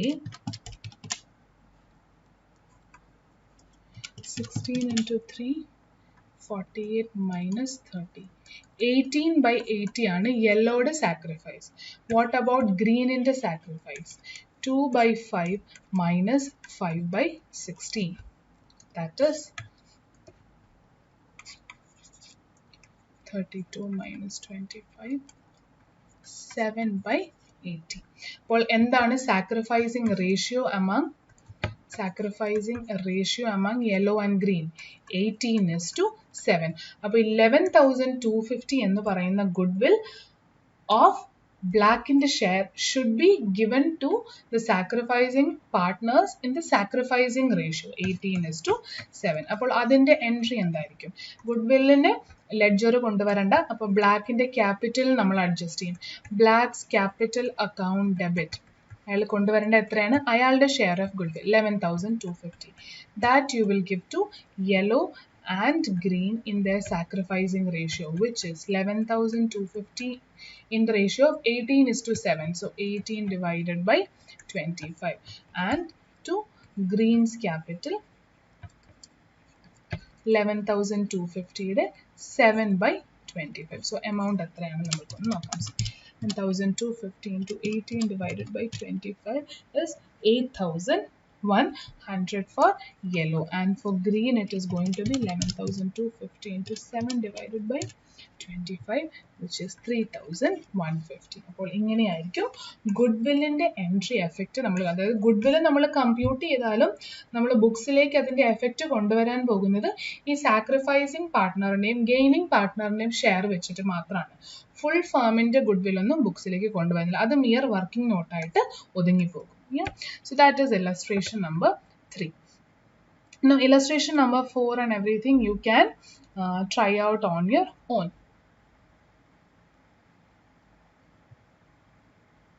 So ഇവിടെ പറയുന്നത് illustration number 4 കൂടെ നമ്മൾക്കൊന്ന് ചെയ്യാം. illustration number 4 ൽ പറയുന്നത് 4ൽ പറയുന്നത് 3യുടെ ഇല്ലസ്ട്രേഷൻ തന്നെ, പക്ഷെ assume that this good will was brought in cash. അതായത് ബ്ലാക്കിനോട് പൈസ കൊണ്ടുവരാൻ പറഞ്ഞത് അയാളുടെ ക്യാപിറ്റൽ ഷെയറും അതിനോടൊപ്പം അയാൾക്ക് ഗുഡ് വില്ലിൽ കിട്ടാൻ പോകുന്ന ഷെയറും ക്യാഷ് ആയിട്ട് കൊണ്ടുവരണമെന്ന് പറഞ്ഞു. അങ്ങനെയാണെങ്കിൽ എൻട്രി എന്തായിരിക്കും വരുന്നത് നമ്മൾക്ക് തോന്നാം. അപ്പോൾ നോക്കാം. ഇല്ലസ്ട്രേഷൻ 3യിലായിരുന്നെങ്കിലോ ക്യാപിറ്റൽ മാത്രം അയാൾ ക്യാഷ് ആയിട്ട് കൊണ്ടുവന്നു, അല്ലെ ബാങ്കിൽ കൊണ്ടുവന്നു. ഗുഡ് വിൽ അയാൾ കൊണ്ടുവരുന്നതായിട്ട് പറയുന്നില്ല, പക്ഷെ ഗുഡ് വില്ലിന്റെ എഫക്റ്റ് അയാളുടെ ക്യാപിറ്റൽ നമ്മൾ അഡ്ജസ്റ്റ് ചെയ്യാണ്. ഇല്ലസ്ട്രേഷൻ നമ്പർ 4 പറയുന്നത്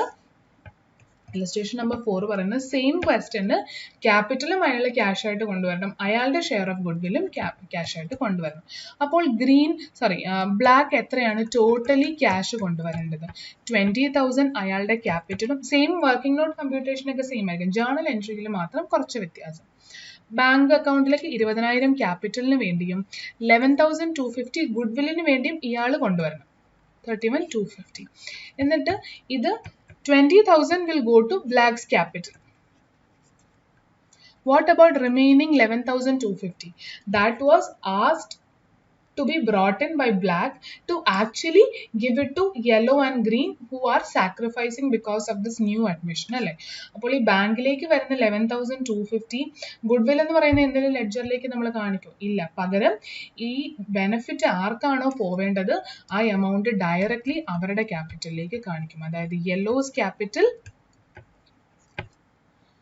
8,100 and computation എല്ലാം same, yellow's capital and finally green's capital amount was 3,150. അപ്പോൾ ആദ്യത്തെ കേസിൽ പുതിയ പാർട്ട്ണർ ക്യാപിറ്റൽ മാത്രമേ ക്യാഷ് ആയിട്ട് കൊണ്ടുവന്നുള്ളൂ, ഗുഡ് വില്ല് കൊണ്ടുവരുന്നില്ല. അങ്ങനെയാണെങ്കിലും ഗുഡ് വില്ലിന്റെ എഫക്റ്റ് നമ്മൾ എൻട്രിയിൽ കാണിക്കും, അയാളുടെ ക്യാപിറ്റലിന് അഡ്ജസ്റ്റ് ചെയ്ത്. രണ്ടാമത്തെ കേസിൽ രണ്ട് എമൗണ്ടും അയാൾ ക്യാഷ് ആയിട്ട് കൊണ്ടുവരണം, പക്ഷെ ക്യാപിറ്റൽ കൊണ്ടുവന്നത് മാത്രമേ അയാൾക്കൊരു ബെനിഫിറ്റ് അയാളുടെ പേരിൽ ഒരു ക്യാപിറ്റൽ ആയിട്ട് കിടക്കുകയുള്ളൂ. ബാക്കി അയാൾ കൊണ്ടുവരുന്നത് സാക്രിഫൈസ് ചെയ്യുന്ന പാർട്ട്നേഴ്സിന് അപ്പോൾ തന്നെ നമ്മൾ അവരുടെ ക്യാപിറ്റലിലേക്ക് ട്രാൻസ്ഫർ ചെയ്യുകയാണ്. That is illustration number 4. ഇനി illustration number 5 ഇതിന്റെ എക്സ്റ്റൻഷൻ ആയിട്ട് പറയുന്നതാണ്. സെയിം ക്വസ്റ്റ്യൻ തന്നെ അയാൾ ക്യാഷ് ആയിട്ട് കൊണ്ടുവന്നു ഗുഡ് വില്ല്, എന്നിട്ട് ഇമ്മീഡിയറ്റ്ലി ഇത് ആർക്കാണോ ബെനിഫിറ്റ് ആയിട്ട് കിട്ടിയത് അവർ ആ പൈസ തിരിച്ചെടുത്തോണ്ട് പോയി. അങ്ങനെയാണെങ്കിൽ ഈ എൻട്രി ആയിരിക്കും ഏറ്റവും ആദ്യം വരുന്നത്. തൊട്ടടുത്ത് എന്തായിരിക്കും എൻട്രി വരുന്നത്? ഈ സാക്രിഫൈസ് ചെയ്ത പാർട്ട്നേഴ്സ് ഇപ്പൊ അവരുടെ ക്യാപിറ്റലിലേക്ക് ഒരു ക്രെഡിറ്റ് വന്നിട്ടേ ഉള്ളൂ, അവരുടെ കയ്യിലേക്ക് ക്യാഷ് വന്നു ഇല്ല. ക്യാഷ് കിടക്കുന്നത് ഇപ്പോഴും പാർട്ട്ണർഷിപ്പ് ഫേമിന്റെ ബാങ്ക് അക്കൗണ്ടിലാണ് അല്ലേ. അപ്പോൾ ഇല്ലസ്ട്രേഷൻ 5 പറയുന്നത് ഇവർ ആ പൈസ വിഡ്രോം കൂടെ ചെയ്തു. അപ്പോൾ എന്തായിരിക്കും എൻട്രി? യെല്ലോസ് ക്യാപിറ്റൽ അക്കൗണ്ടിനെ ഡെബിറ്റ് ചെയ്യുക, ഗ്രീൻസ് ക്യാപിറ്റൽ അക്കൗണ്ടിനെ ഡെബിറ്റ് ചെയ്യുക, ബാങ്കിനെ ക്രെഡിറ്റ് ചെയ്യുക. അതായത് അവർ ബാങ്കിൽ നിന്ന് അവരുടെ ഷെയർ വിഡ്രോ ചെയ്തുകൊണ്ട് പോയി. That is a normal entry that we have learned. Now finally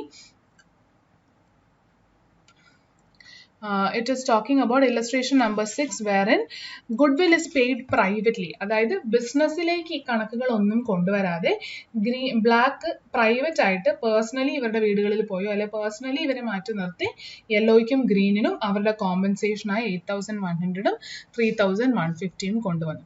അപ്പോൾ അതിന് എന്തെങ്കിലും എൻട്രി വരുമോ? അത് ബ്ലാക്ക് കൊണ്ടുവന്നതായിട്ടും 11,250 കൊണ്ടുവന്നതായിട്ടും നമ്മൾ എഴുതില്ല, യെല്ലോയ്ക്കും ഗ്രീനും കൊടുത്തായിട്ടും എഴുതില്ല. അതെല്ലാം ഔട്ട്സൈഡ് ദ ബിസിനസ് നടന്നതായിട്ടാണ് ട്രീറ്റ് ചെയ്യുന്നത്. So there will be no entry for goodwill. ആകെപ്പാടെ എൻട്രി വരാൻ പോകുന്നത് ബ്ലാക്ക് കൊണ്ടുവന്ന ക്യാപിറ്റലിന് മാത്രം ആയിരിക്കും. സെയിം വേ ഗുഡ്വിൽ ട്രീറ്റ്മെന്റ് എങ്ങനെ നടക്കും? പ്രോഫിറ്റ് ഷെയറിംഗ് റേഷ്യോയിൽ മാറ്റം വരികയാണെങ്കിൽ അത് നമ്മൾക്കൊരു ഇല്ലസ്ട്രേഷൻ ഒന്ന് പെട്ടെന്ന് നോക്കാം. A, B and C are equal partners. They wanted to change the profit sharing ratio into 4:3:2. Make the necessary journal entries. Goodwill of the firm is valued at 90,000. Yeah. So illustration number 7 പറയുന്നത് പുതിയ partner ഒന്നും വന്നില്ല, എന്നാൽ പഴയ profit sharing ratio ഇവർ മാറ്റുകയാണ്. പണ്ടുണ്ടായിരുന്ന profit sharing ratio old PSR എന്ന് പറയുന്നത് 1:1 ആണ്. New PSR is 4:3:2. അപ്പോൾ ഇവിടെയും പുതിയൊരു പാർട്ട്ണർ വരികയോ അല്ലെങ്കിൽ പഴയ ഒരു പാർട്ട്ണർ പോകുന്നു അങ്ങനെയൊന്നും ഇല്ലെങ്കിൽ കൂടി ഇതിൽ ആരെങ്കിലും ഒരാൾ സാക്രിഫൈസ് ചെയ്യുന്നുണ്ടാകും, വേറെ ഒരാളോ ഒന്നിൽ കൂടുതൽ ആൾക്കാരൊക്കെ ഗെയിൻ ചെയ്യുന്നുണ്ടാകും അല്ലേ. അല്ലെങ്കിൽ ഈ ഷെയർ ഓഫ് പ്രോഫിറ്റ് മാറ്റുന്നത് കൊണ്ട് എന്താണ് പ്രയോജനം? അത് മാറ്റുന്നതിന്റെ കാരണം ആർക്കെങ്കിലും എക്സ്ട്രാ ബെനിഫിറ്റ് കിട്ടാനോ അല്ലെങ്കിൽ ആരുടെയെങ്കിലും ബെനിഫിറ്റ് കുറയാനോ വേണ്ടിയൊക്കെയാണ്. അപ്പോൾ അങ്ങനെ വരുമ്പോൾ even if there is no event of admission, retirement or death happening, അല്ലെങ്കിൽ മെമ്പേഴ്സിന്റെ ലിസ്റ്റിൽ ഒന്നും മാറ്റം വരുന്നില്ലെങ്കിലും ഒരു സാക്രിഫൈസിങ് പാർട്ട്ണറും ഒരു ഗെയിനിങ് പാർട്ട്ണറെങ്കിലും മിനിമം കാണും. അവർക്ക് ഇതേ രീതിയിലുള്ള ട്രീറ്റ്മെന്റ് നമ്മൾ ഗുഡ് വില്ലിന് കൊടുക്കണം. അപ്പം നമുക്കിവിടെ നോക്കാം ആരാണ് ഗെയിനിങ് അല്ലെങ്കിൽ സാക്രിഫൈസിങ് പാർട്ട്ണർ എന്നുള്ളത്. അപ്പം നമുക്ക് എയുടെ ഷെയർ നോക്കാം. എയുടെ ഷെയർ ഞാൻ ഓൾഡ് ആൻഡ് മൈനസ് ന്യൂ വെച്ചിട്ടാണ് ചെയ്യാൻ പോകുന്നത്. എന്നിട്ട് നെഗറ്റീവ് കിട്ടുന്നതിനെ ഞാൻ ഗെയിനിങ് റേഷ്യോ ആയിട്ടും പോസിറ്റീവായിട്ട് കിട്ടുന്നതിനെ സാക്രിഫൈസിങ് റേഷ്യോ ആയിട്ടും എഴുതും. I am going to use old PSR minus new PSR and that is the formula for sacrificing ratio. അതുകൊണ്ടാണ് പറഞ്ഞത് സാക്രിഫൈസിങ് റേഷ്യോന്റെ ഫോർമുല വെച്ചിട്ട് വർക്ക്ഔട്ട് ചെയ്തിട്ട് ഒരു ആൻസർ നെഗറ്റീവിൽ കിട്ടിയാൽ it means it's a gaining ratio. So a share was earlier 1/3 and later on it became 4/9. So therefore I can say 3 minus so ഇവിടെ എക്ക് നെഗറ്റീവ് ഷെയർ ആണ്, അതായത് ഇവിടെ എ ആണ്, എക്കാണ് ഗെയിനിങ് ഷെയർ അല്ലെങ്കിൽ gaining ratio. S gaining share is 1/9. ഇനി ഇപ്പോൾ ബിയും സിയും ഉണ്ടെങ്കിൽ രണ്ടുപേർക്കും സാക്രിഫൈസ് ആയിരിക്കും, അല്ലെങ്കിൽ ഏതെങ്കിലും ഒരാൾക്കൊക്കെ ഉണ്ട്, അതും നമ്മൾക്കൊന്ന് നോക്കാം. ബിയുടെ പഴയ ഷെയർ 1/3 ആയിരുന്നു, പുതിയ ഷെയറോ 3/9. So therefore I can say B is actually having 0/9. അതായത് അയാൾക്ക് ഒരു മാറ്റവും ഇല്ല. 1/3 ആയിരുന്നപ്പോഴും അയാൾക്ക് സെയിം റേഷ്യോയിൽ തന്നെയാണ് പ്രോഫിറ്റ് കിട്ടുന്നത്, 3/9ഉം സെയിം റേഷ്യോ തന്നെയാണ്. So which means B doesn't have any gain or any loss. So we are left with C's share. C share പഴയത് 1/3ഉം പുതിയ ഷെയർ 2/9ഉം ആണ് അല്ലേ.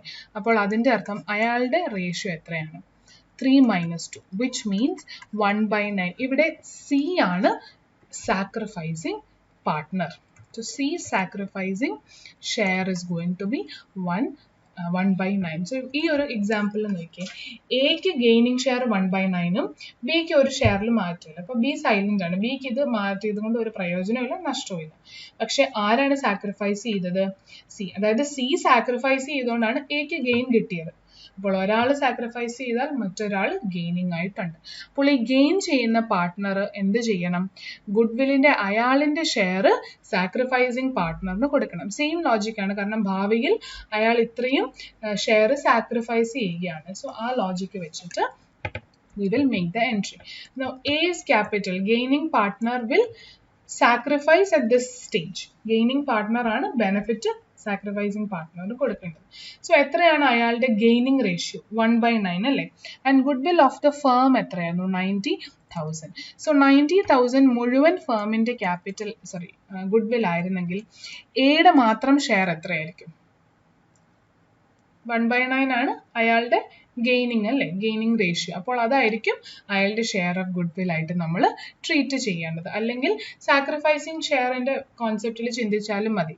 സാക്രിഫൈസിങ് ഷെയർ എത്രയാണ്? പാർട്ട്ണറിന്റെ ഷെയർ എത്രയാണ്? 1/9. അപ്പോൾ ടോട്ടൽ 90,000 ഗുഡ് വിൽ ഉണ്ടായിരുന്നെങ്കിൽ 1/9 ഓഫ് ദാറ്റ് ഗുഡ് വിൽ ആണ് ഇയാൾക്ക് എമൗണ്ട് ആയിട്ട് കിട്ടേണ്ടത്. So therefore 10,000 rupees. So A gaining partner will have a debit in his capital and the sacrificing partner will have a credit in his capital. So even though admission, retirement, death എന്ന് പറഞ്ഞ event നടന്നില്ലെങ്കിലും profit sharing റേഷ്യോയിൽ മാറ്റം വരുന്നത് വഴി ഒരു gaining പാർട്ട്ണറും sacrificing partner ഉണ്ടെങ്കിലും അവരുടെ ബുക്സിലെയും അല്ലെങ്കിൽ അവർക്കുള്ള ഗുഡ് വിൽമേലുള്ള എഫക്റ്റും നമ്മൾ എൻട്രി ആയിട്ട് ബുക്സിലേക്ക് കൊണ്ടുവരും. That is illustration number 7. Illustration number 8 you can try out on in similar manner. Illustration number 9. Yeah? Everything is same logic. Death ആയിക്കോട്ടെ, റിട്ടയർമെന്റ് ആയിക്കോട്ടെ, എന്തായാലും സെയിം തന്നെയാണ്. ഇനി ഡെത്ത് ആൻഡ് റിട്ടയർമെന്റ് ആണെങ്കിൽ നമുക്ക് പെട്ടെന്ന് നോക്കാം. A, B and C are equal partners. C wants to retire. C wants to retire, for which goodwill is considered as 90,000. അങ്ങനെയാണെങ്കിൽ ഒന്ന് നോക്കിക്കേ എന്താണ് സിറ്റുവേഷൻ എന്ന്. Illustration number or example under last case 8.44. A, B and C are equal partners എന്നാണ് പറഞ്ഞത്. 1:1:1. Old profit sharing ratio. C retire ചെയ്യുകയാണെങ്കിൽ അതിൻ്റെ അർത്ഥം പുതിയ പാർട്ട്നേഴ്സ് ആരൊക്കെയുള്ളൂ? എയും ബിയും മാത്രം കണ്ടിന്യൂ ചെയ്യാൻ. ഇനി പുതിയ പാർട്ട്ണർഷിപ്പ് അല്ലെങ്കിൽ പുതിയ ഇവരുടെ റേഷ്യോ എത്രയാണെന്ന് പറയുന്നില്ല. അപ്പോൾ അതും എന്ത് തന്നെയായിരിക്കും? Equal among A and B. So tell me who is sacrificing in this case? Clearly C is sacrificing because പണ്ട് Cക്ക് 1/3 കിട്ടുമായിരുന്നു, ഇനി അത് കിട്ടില്ല. അപ്പോൾ sacrificing partner number 1 is C, 1/3. ഇനി what about A and B? അത് നമ്മൾക്കൊന്ന് കമ്പ്യൂട്ട് ചെയ്യും. അപ്പോൾ ideally speaking A and B will be gaining partners അല്ലേ? Ideally ആക്ച്വലി ആവണമെന്നില്ല, നമ്മൾക്കത് ചെക്ക് ചെയ്യാം. അപ്പോൾ ഞാൻ ഇവിടെ ഗെയിനിങ് റേഷ്യോ ആണ് യൂസ് ചെയ്യുന്നത്. ഗെയിനിങ് റേഷ്യോ തന്നെ യൂസ് ചെയ്യണമെന്ന് നിർബന്ധമല്ല. ഇവിടെയും സാക്രിഫൈസിങ് റേഷ്യോ യൂസ് ചെയ്യാം. എന്നിട്ട് നെഗറ്റീവ് ആണെങ്കിൽ അതിനെ ഗെയിനിങ് ആയിട്ട് ട്രീറ്റ് ചെയ്താൽ മതി. പക്ഷെ ഒരു പാർട്ട്ണർ റിട്ടയർ ആകുമ്പോൾ ബാക്കി എക്സിസ്റ്റിംഗ് ആയിട്ടുള്ളവർക്ക് പൊതുവെ കിട്ടാൻ പോകുന്നത് ഗെയിൻ ആണ്. അതുകൊണ്ട് ഞാൻ ഗെയിനിങ് റേഷ്യോ വെച്ചിട്ട് തന്നെ എടുക്കുന്നതേ ഉള്ളൂ. ഗെയിനിങ് റേഷ്യോ എങ്ങനെയാണ് കമ്പ്യൂട്ട് ചെയ്യുന്നത്? New profit sharing ratio minus old profit sharing ratio. So അങ്ങനെ നോക്കുമ്പോൾ എയുടെ പുതിയ പ്രോഫിറ്റ് ഷെയറിംഗ് റേഷ്യോ എത്രയാണ്? 1/2 ആൻഡ് പഴയ profit sharing ratio 1/3. So his gain is going to be 3 minus 1/6. So 1/6. What about B? So A ke gaining ratio 1/6 ആണ്. What about B? B is also getting 1/2 in new ratio and earlier was 1/3. So he is also having 1/6 as a gaining ratio. So which means gaining ratio of A and B is equal. എയുടെയും ബിയുടെയും gaining ratio equal ആണ്. And sacrificing partner ആയ സിയുടെ റേഷ്യോയോ sacrifice ചെയ്യുന്നത് full അയാൾക്ക് കിട്ടിക്കാണുന്ന profit മുഴുവൻ അയാൾ വേണ്ടെന്ന് വെക്കുകയാണ്, 1/3. So therefore here sacrificing partner C and gaining partners are A and B. So therefore ആർക്കാണ് ബെനിഫിറ്റ് ഈ ഒരു സ്റ്റേജിൽ കിട്ടേണ്ടത്? സാക്രിഫൈസിങ് പാർട്ട്ണറിന്റെ ക്യാപിറ്റലിലേക്ക് ഒരു ക്രെഡിറ്റും ഗെയിനിങ് പാർട്ട്നേഴ്സിന്റെ ക്യാപിറ്റലിലേക്ക് ഒരു ഡെബിറ്റും പോകണം. So A's capital account will get debited because he is a gaining partner. B's capital account also will get debited because he is a gaining partner. Gaining partner അയാൾ debit ചെയ്യണമെന്ന് നമ്മൾ പറയുന്നത് അയാൾ ഇനി തൊട്ട് ഗെയിൻ ചെയ്യാൻ പോവുകയാണ്. അപ്പോൾ നഷ്ടപ്പെടുന്ന ആൾക്ക് നമ്മൾ കോമ്പൻസേഷൻ കൊടുത്തു വിടുന്നതിന്റെ ഡെബിറ്റ് ആണ് ഇവിടെ പറയുന്നത് കേട്ടോ, കൺഫ്യൂസ്ഡ് ആവരുത്. സോ സാക്രിഫൈസ് ചെയ്യുന്ന ആൾക്ക് നമ്മൾ ആ ബെനിഫിറ്റ് ഇപ്പോഴേ കൊടുത്തു വിടുകയാണ്. C's account. To what extent? Goodwill of the firm 90,000 ആണെന്ന് പറയുന്നുണ്ട്. അപ്പോൾ ഫുൾ ഫേമിന്റെ 90,000 ആണെങ്കിൽ സിക്ക് എത്ര ഷെയർ ആണ് കിട്ടേണ്ടത്? അയാൾ സാക്രിഫൈസ് ചെയ്യുന്ന 1/3 which is 30,000. And who has to bear this 30,000? The gaining partners in their gaining ratio which is 1:1. So 30,000 നെ എങ്ങനെയായിരിക്കും ഗെയിനിങ് റേഷ്യോയിൽ സ്പ്ലിറ്റ് ചെയ്യുന്നത്? Equally 15,000 and 15,000. That is 30,000 in 1:1 ratio. 1/6 1/6 ഞാൻ കമ്പയർ ചെയ്തിട്ടാണ് പറഞ്ഞത് ഈക്വൽ റേഷ്യോ 1:1 ഈക്വലി എന്നാണ്. So ഈ ഒരു ലോജിക്കാണ് നമ്മൾ എപ്പോൾ ഗുഡ്വിൽ വന്നാലും അപ്ലൈ ചെയ്യേണ്ടത്. സാക്രിഫൈസിങ് പാർട്ട്ണറിന് ക്യാപിറ്റലിലേക്ക് ക്രെഡിറ്റും ഗെയിനിങ് പാർട്ട്ണറിന് ക്യാപിറ്റലിലേക്ക് ഡെബിറ്റും വരണം. ഇനി അതേത് സിറ്റുവേഷൻ വേണമെങ്കിലും ആവാം, അഡ്മിഷൻ ആവാം, റിട്ടയർമെന്റ് ആവാം, ഡെത്ത് ആവാം, അല്ലെങ്കിൽ വെറുതെ പ്രോഫിറ്റ് ഷെയറിലുള്ള മാറ്റങ്ങൾ വഴി മാത്രമായാലും ഈ എഫക്റ്റുകളെല്ലാം നമ്മൾ ബുക്സിലേക്ക് കൊണ്ടുവരും. So this is what you will have to know about goodwill എന്ന് പറയുന്ന ചാപ്റ്റർ.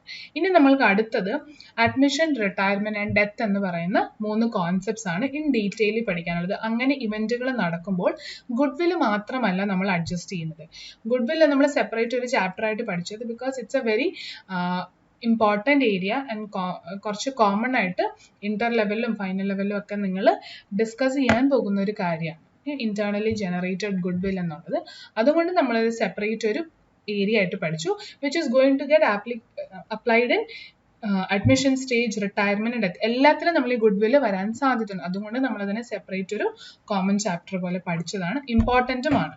ഇനി നമ്മൾ പഠിക്കാൻ പോകുന്ന ഈ 3 ഇവന്റുകൾ നടന്നാൽ ഗുഡ്വില്ലും അതേപോലെ ബാക്കിയുള്ള കാര്യങ്ങളൊക്കെ നമ്മൾ എങ്ങനെയാണ് ആ ഇവന്റിന്റെ സമയത്ത് ട്രീറ്റ് ചെയ്യുന്നതെന്ന് that we will take up in another class. So till we meet again, stay safe and happy. Thank U.